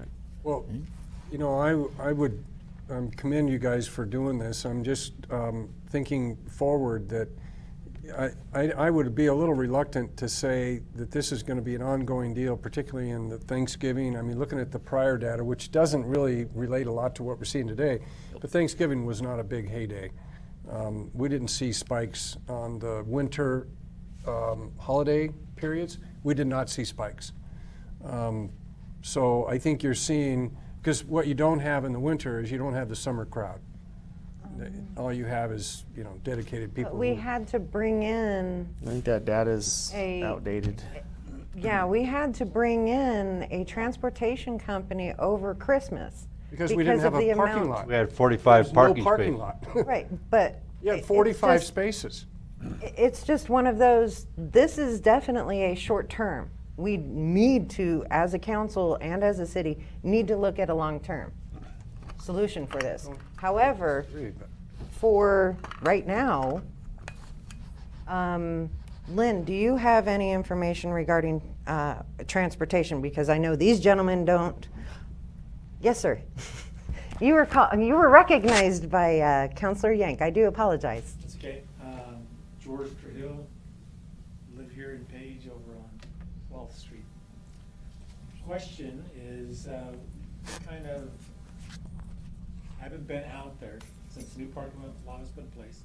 What kind of fees are being charged at the Horseshoe Bend by the National Park? Do we know? Horseshoe Bend National Park at this point in time, nothing. Zero. So they just put up a parking lot? Just No, we put up the parking lot. They had nothing. So it's The city of Page paid for that. It's on city land. And is there any possibility that it's going to be a fee entry destination. It is. Perhaps in the future, and they've given us a 2-year window to try and recoup our initial investment of the $3, $4, $5 million we're putting into this by allowing us a window by which they will not charge an access fee to the park. There is a fee right now being charged though, for a vehicle, the type of vehicle, For parking. Yes. for parking, yes. For facility uses. Use of the facilities. I know in other cities and other destinations, they have an app. They have fully implemented apps for you to be able to take and visit a site, a destination, and you have to take and pre-register, get a time slot to be able to do that tour, to do that hike, to go to the top of the Empire State Building. Anywhere you go in the nation, there are apps to be able to manage the influx and the flow. You got lakepowell.com, you can take and advertise the use of an app. And be able to do something like that. I know 2 people that have their own companies in Salt Lake that put apps together for this very purpose. I don't know if you guys are interested in contacting them and putting it on lakepowell.com and putting it on the signs instead, saying that they have to register on the app, PayPal their fee, and you can manage the influx traffic in and out of there on an hourly basis. You can minimize the flow, minimize the damage, minimize the traffic. Just thought I'd put that out there, and it's just a point of public information. Thank you.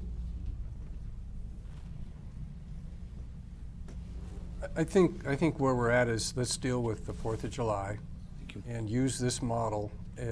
If the additional capacity that we've built that's open now, it's fully functional, alleviates a big concern, and then to downplay Sizing. Memorial Weekend. But if it's what you anticipate, then we need to repeat this again, and you'll get better at it each time. Yes. But I think that what will modulate on the need and the costs associated with the need based on this experience. So I don't know that we have a lot of choices in front of us. I think you're presenting us with a program that's responsible, and I think we should. This is an example of what I just asked about during the budget discussion. Here's a $50,000 surprise that we're going to get at least 3 times a year, maybe more. We don't know, though, do we really? Until we get through this 4-day period, we really don't know if the capacity of the parking lot is sufficient to handle the crowd with just some traffic control. Then perhaps that's going to really reduce where we go from here, or not. We don't know. Exactly. I would ask staff to answer that question based on Memorial Day. Would the new parking lot, in their opinion, alleviated the problem if we'd had both halves open? I mean, what do you think? Short answer is no. It would have been completely overwhelmed. It would have helped, I give you that, but when you're trying to put 2,000 cars or 1,900 cars at the peak time there with the shutdown over a 12-hour period, no, it would be completely overwhelmed and quickly. Just like I said, I mean, even on regular weekends, and I've made it a point to take my personal vehicle out there and every weekend day that I can to see what's happening. And I'm going at odd times, such as in the morning, such as this Sunday morning past, when literally that parking lot was 2/3 to 3/4 of the way full at 8:30 in the morning. It was just amazing. I thought it would be a lot less, but that's just the reality of what it was. Do we need to start talking about a frontage road for future? But on today's agenda is this. What was the price? 50,000. 50,000. 50,000. Yes, 50,000. And we're seeing that you're envisioning 3 times a year? No, I'm envisioning it 3 more times for the rest of the calendar year. So July 4th, Labor Day, Thanksgiving Day, and we're really looking at, again, probably at least Memorial Day in our fiscal year next. 4 hits a year. Yeah. Sorry. Before we move forward with this, that, the 50,000 does not include possible outside transportation. Can That we is hear correct. That from was Lynn not real quick? contemplated in this. This was, we did a strict, that figure strictly comes from the public safety Yes. and traffic control side. Or Okay. do they have to be two separate things? No, I think, I would think it would be one. Okay. And I don't have a figure of that. I would have to defer to Lynn on that. Yes, sir. Thank you. Lynn, please enlighten us on transportation. I'm looking at solutions. I'm looking at some possible, I've got right now 3 scenarios going. One would be possibly using vehicles within our city. We have van and a mini, 3 larger vans and a minibus over at the community center. Possibly reaching out to the school district, asking if we could use a bus and a driver or 2 from them. At this point, I'm still waiting for calls back. It's kind of a slow process, so that's kind of one where we could do it in-house. Again, I don't know the viability of that. The other is I've reached out to a company in Phoenix that has kind of like 30 to 40 passenger buses, a little bit smaller buses, to see what the cost would be to bring those up here with drivers for the days that we would need them. I'm not sure if CHD wants to just come for 4 or 5 days. That's, They do that. That's their business. yeah, the only issue is if they will, we just need to talk, and they're on my list Yeah, to 'cause that's- ask. The that's- problem is the last time when they were like, well, we just really want to give you guys one bus. The problem with one bus is we really need more movement. When you have one large bus, you kind of landlock the shuttle parking lot. So the bus brings a whole bunch back, and now everybody leaves, and so there's not like kind of this in and out flow. And then you have a lot of people who are hanging around. Over Memorial Day, the queue to get on their bus was so long that people were like waiting, say, 2 hours. It would fill up, they'd go, they'd come back, and they're like, where's another bus? You know? I understand that. That's because we authorized only one bus. If you said you want 3 buses from Tuesday to Thursday, you'll get 3 buses from Tuesday to Thursday. That's their model. That's their business. That's what they do. So Yeah, I think it's again, though, I'm looking at costs because, you know, so I'm just kind of putting cost and options together at this point because, you know, they're not cheap. And none of the options at this point are cheap. And, you know, they all are saying, well, we all want accommodations and we all need this, and July 4th accommodations, like, wow. So I'm just looking at other avenues. They're always there to use, but all I'm saying is at this point, I don't have numbers for you. They're not in the 50,000. So it's going to be an expensive weekend. Wasn't CHD, weren't we $1,000 a day per bus or something like that? That is correct. But that was a contract for a longer period. Right. Yeah, so for a 4-day weekend, it could be that or more, possibly. Okay. We can sit down with them again, with Jeff and David, and take a look at this for the holiday, 4th of July. yeah. I think that, you know, if we have an estimation of what the capacity needs to be, the upcharge would be mobilization to and from, but the Agreed. fee per bus per day shouldn't really change that much just because you're asking for it on a particular day. I mean, it's like if you want to take the band to Phoenix to you hire a bus and that's what it is. But this sort of thing, these guys are tuned in. I mean, they should be able to give you a fixed fee pretty much. We'll go back. They've been real good with the city as well, so we'll sit down and see what we can come up with, in particular for the 4th of July, and then we'll reassess afterwards, right? Are we approving the 50,000? I need a motion. I move we authorize the city manager to spend up to $50,000 for the traffic plan and overtime for the 4th of July holiday. A second. Motion and a second. What- So can that come out of the Horseshoe Bend account or Where's not? that money coming from? Come out of This is the- current year budget, which is, where do you plan to take that money, pull that money from? I know, that's what I'm saying. We don't have that in this year's budget. In the current budget we're under now. Oh, this is July 4th. This is Yes. next year's budget. Yes. Here's budget. This is one of those Right, surprises. I 3 started days with. into it. Well, we just passed a budget that doesn't have this in it. Right, it's our first surprise, is what I'm saying, yeah. We should have had this topic before we had that topic. The thing is, we couldn't have raise it raised, anyway, because we Yeah, are. 'cause it already set the maximum. it's already set the max, but we You can, can take it from somewhere, there's no doubt. Yeah. Done it before.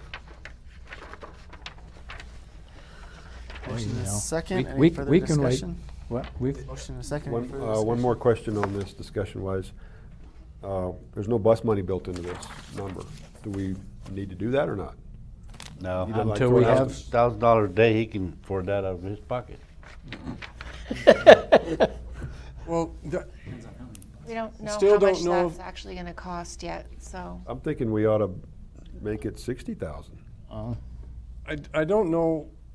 It's an I up mean, to number. obviously, we've got to figure out where to put these people, otherwise you're just driving in circles, right? Right. I don't know if there's been some consideration of a holding area and not doing the shuttle. Is that practical, or? I'm not following.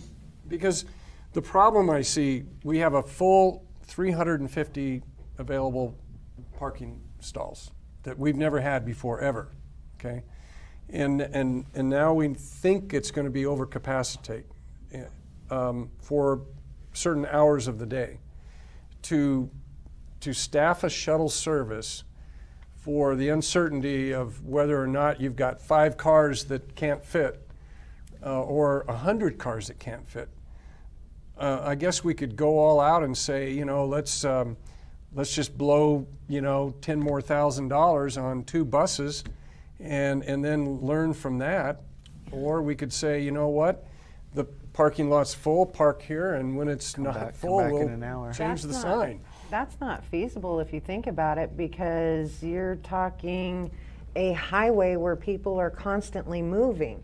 How would you control that? There is no frontage road to control that. Unless you Oh, have well, how are you going to? Well, wait, if, let's say you had if you're using message boards, can you message, like, could you have a holding area where the parking is off 98 with a message board and say parking lot now open, and that's your staging area, versus when it closes, you gotta say you wait over there, or you come back in 2 hours after lunch, or, I mean, Mayor Tappan, member of the Page City Council. Despite our efforts with signage, I would say less than 50% read the I was sign. gonna say, how many can even read And- English? And then True. a lot of people, and it's not just that, but a lot of people still, you know, are impatient.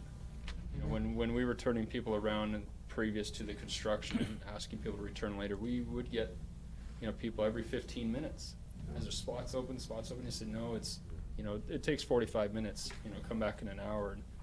And they still wouldn't. They would just come back every 15 minutes and try their luck. So I think it's a great idea. I don't know how you're going to get a small percentage of people that will go there, but without a form of communication from, you know, the parking lot to the new parking lot to tell them, hey, the lot's full, or come, I think we're just gonna create a mess out there, and they're gonna get impatient and not use it. Now, if we have the shuttle, perfect. I think that works. So the shuttle did work. Yes. There were many times driving by the shuttle parking lot located on State Route 98 that there were hundreds of cars parked in that lot, RVs. So Chief, if you're restricting left turns going northbound, what happens southbound when you're full? What happens southbound is we're basically kicking them out on the reservation, and there's some places to turn around out there. They are not ideal, but I that's can't almost- control that. Marble Canyon is a ways away down there. I don't want to say that, but the reality is, I hate to say it, but at that point, it's not our problem. The problem is we got to keep that epicenter open, and they're going to have to figure that out. But with this plan, what we're really trying to do is, with the 300 and some odd spaces that are open, that we're trying to keep that there. Instead of shutting it down and just, you know, start and stop, we can keep things pretty well open. We can keep that feeder ramp filled and keep people in there as much. I think there's going to be times when we have to kick them out to the reservation, but I think it's going to become minimal. at some point. It's just going to come in waves, and I guess one more question, Lynn. I'm thinking that maybe this might be sound stupid, but what if for that 4th of July weekend you restrict motorhomes and buses? Motorhomes particularly take up a lot of room for 2 people. And maybe we just say no motorhome parking at all in Horseshoe Bend over these 4 days. You've got to Take a shuttle. take a shuttle. Which is basically what you're saying the ruling was before we opened the 2B lot. Remember, during the 10 to 5 or 10 to 6 period, all of the shuttles, all the RVs and oversized vehicles did have to go to the shuttle. So, I mean, it's an awesome idea, yeah, if we can get that on the board, and just get Does that give all of you- them going. Because one of the problems you run into, which we did in Memorial Day, is without that knowledge out to the public, there was no place for these oversized vehicles to flip around.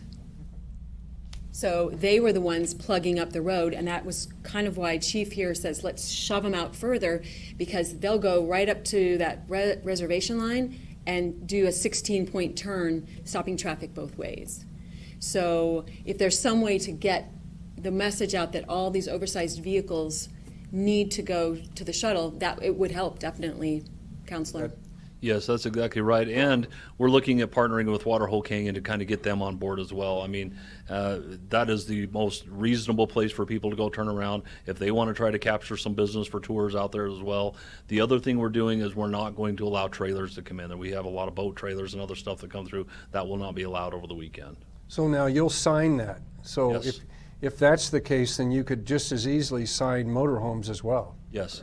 Yeah, that's that's exactly right. And we would plan to do that way back so they have a chance to react. Ideally, go down 98 instead of coming out there on their own. So Can we get this information out to our hotels and stuff ahead of time? So that absolutely. That's the the part of the ho- plan is we want to share it everywhere we can, social media. We're hoping to get our radio station involved. We're trying to, we will get handouts down to the hotels, all of them, doing everything we can to publicize this ahead of time.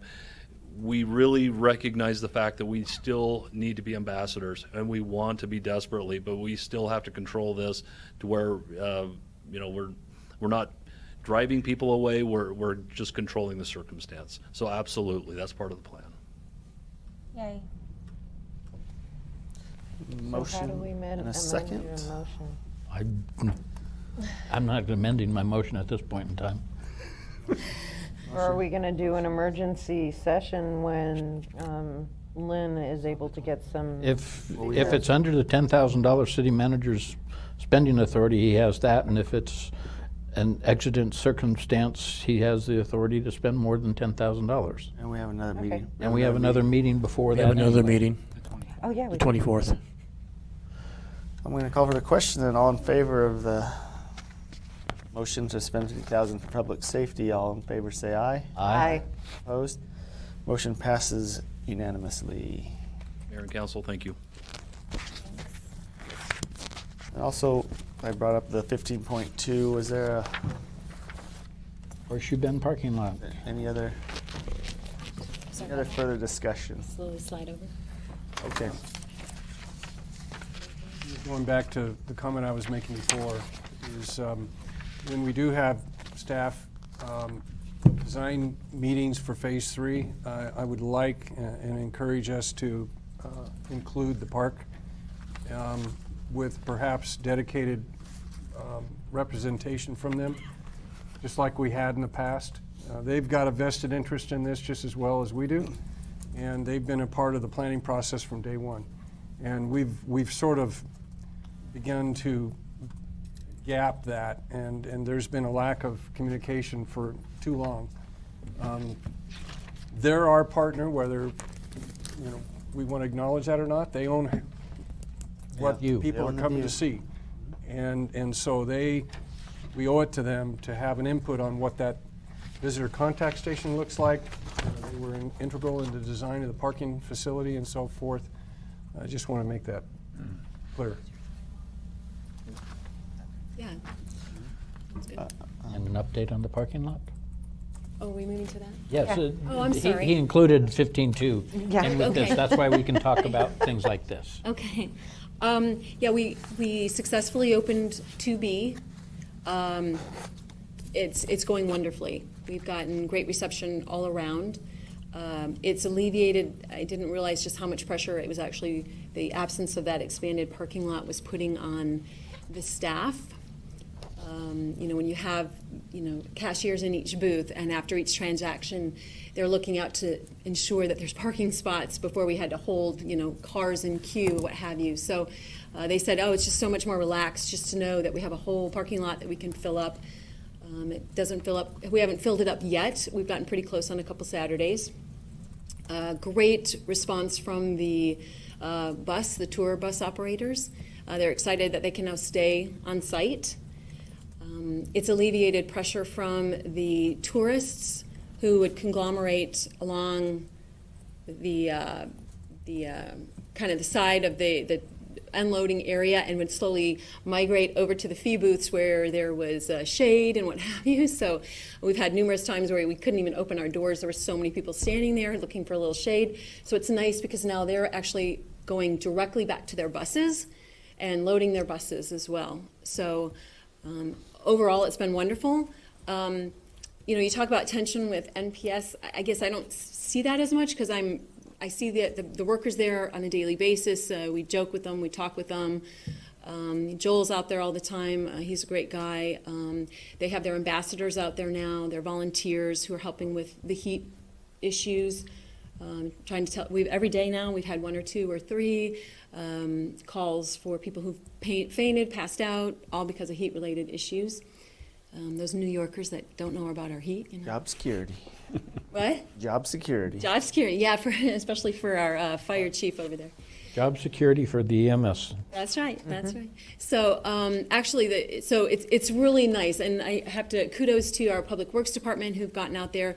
They're getting our signage up. They're getting our speed bumps up. We have a lot of people that like to race around the entry points. We now have 3 sets of speed bumps to slow them down. We're kind of putting more procedures into place where we always have cars on the left. Buses can now go right through on the right. So it's just kind of been a work in progress, but we're finally finding our niche and how to make this actually quite productive. On the flip side of that, a couple of things that we've noticed, I think was kind of mentioned, some of the design flaws we're still dealing with.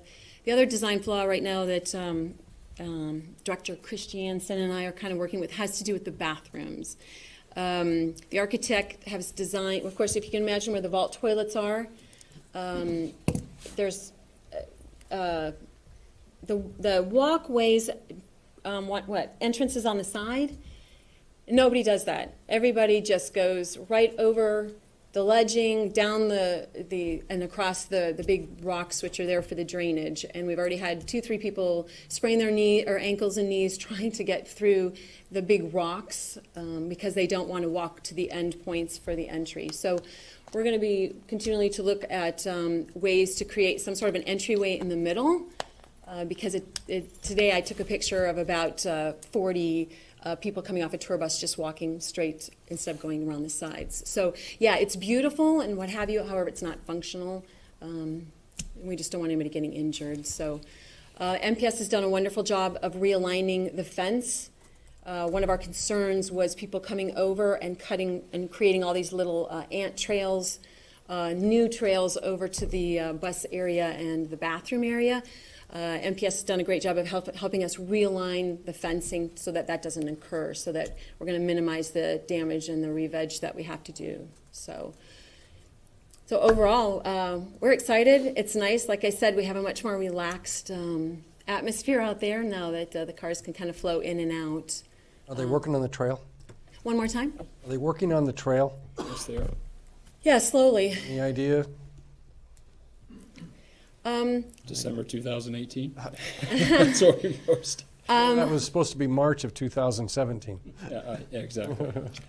Yeah. No, in speaking with Joel, and it's, since it's his crew out there, he has, he's shooting for Labor Day to have that trail done. I mean, there's a lot of things that go into play.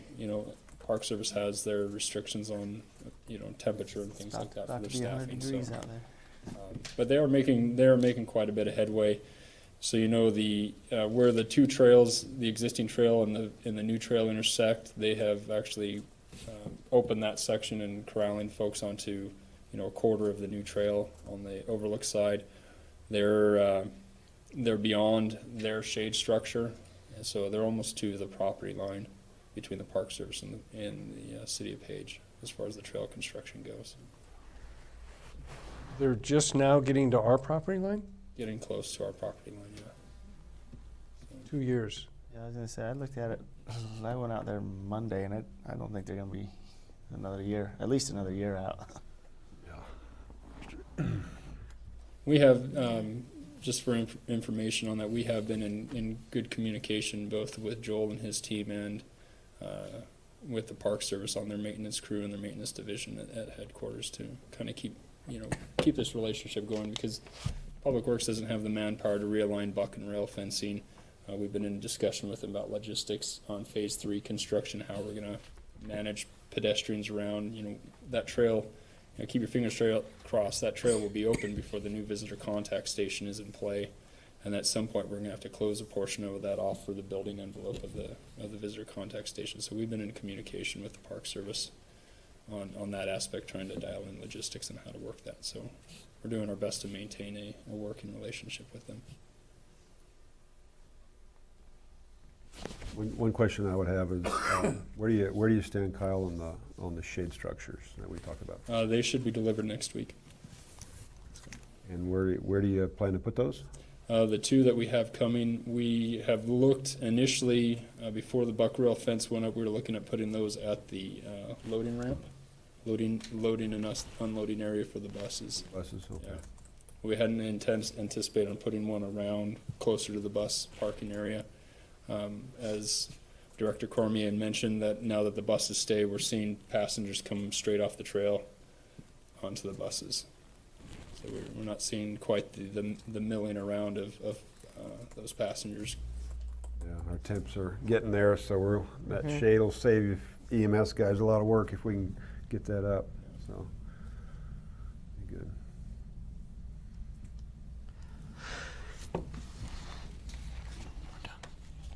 Okay. All righty. Thank you for that report. We move on to bid awards. We have one bid award, 14.1, pertaining to the bid award for the Children and Sports Complex Park ADA Improvement Project. Mr. Mayor, members of the council, in late 2017, the city was awarded $323,000 in community development block grant funds for park accessibility. We went out to bid, received 2 awards. Extraplay was identified as the lowest qualified bidder. The scope of work includes removal of antiquated equipment, as well as the installation of accessible equipment and the installation of ADA accessible ramps and pathways at Children's Park as well as Sports Complex. Full build-out is looking to be about 3.5 to 4 weeks, with completion to occur in August.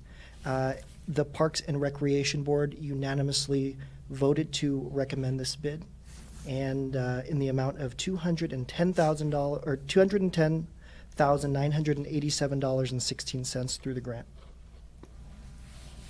Move to award the contract between Extraplay and the City of Page, an amount of $210,987.16 for the construction and installation of playground equipment at Children's Park and Sports Complex through the Community Development Block Grant, and authorized mayor to sign the contract.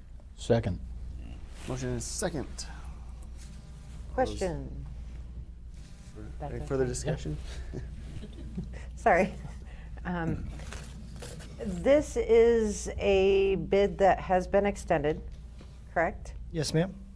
Does it have to be completed by June 30th? Mr. Mayor, members of the council, Councilwoman, the completion date for this extension would be on September the 30th. That's the end of but completion would look to occur in August. Okay, thank you. That was my only question. Motion is second. All in favor, say aye. Aye. Opposed? Motion passes unanimously. Thank you. One item left. This is right. Departments 15.1, discussion pertaining Discussion and possible action pertaining to the Northern Arizona Council of Governments NACOG partnership to fund Meals on Wheels and congregate meals. Ms. Cormier. Mr. Mayor and members of the council, I bring before you the NACOG Area Agency for Aging Grant for our community center. This is the NACOG grant that funds our congregate meals and our Meals on Wheels. We are currently starting the 4th year of a 5-year grant cycle. So I'm hoping that you will allow us to continue with this grant. The grant right now is $28,572 that we're looking forward to apply toward our Meals on Wheels and congregate dining. I move to approve the NACOG Area Agency on Aging Grant for the Community Center Meals on Wheels and Congregate Meals Program through the end of the next fiscal year, June 30, 2020. Second. Motion and second. Any further discussion? All in favor say aye. Aye. Opposed? Motion passes unanimously. Thank you. Our hungry seniors, thank you. That is the last item on the agenda, and a reminder that our next meeting is on a Monday, not a Wednesday, At 6:30. at 6:30. Meeting adjourned.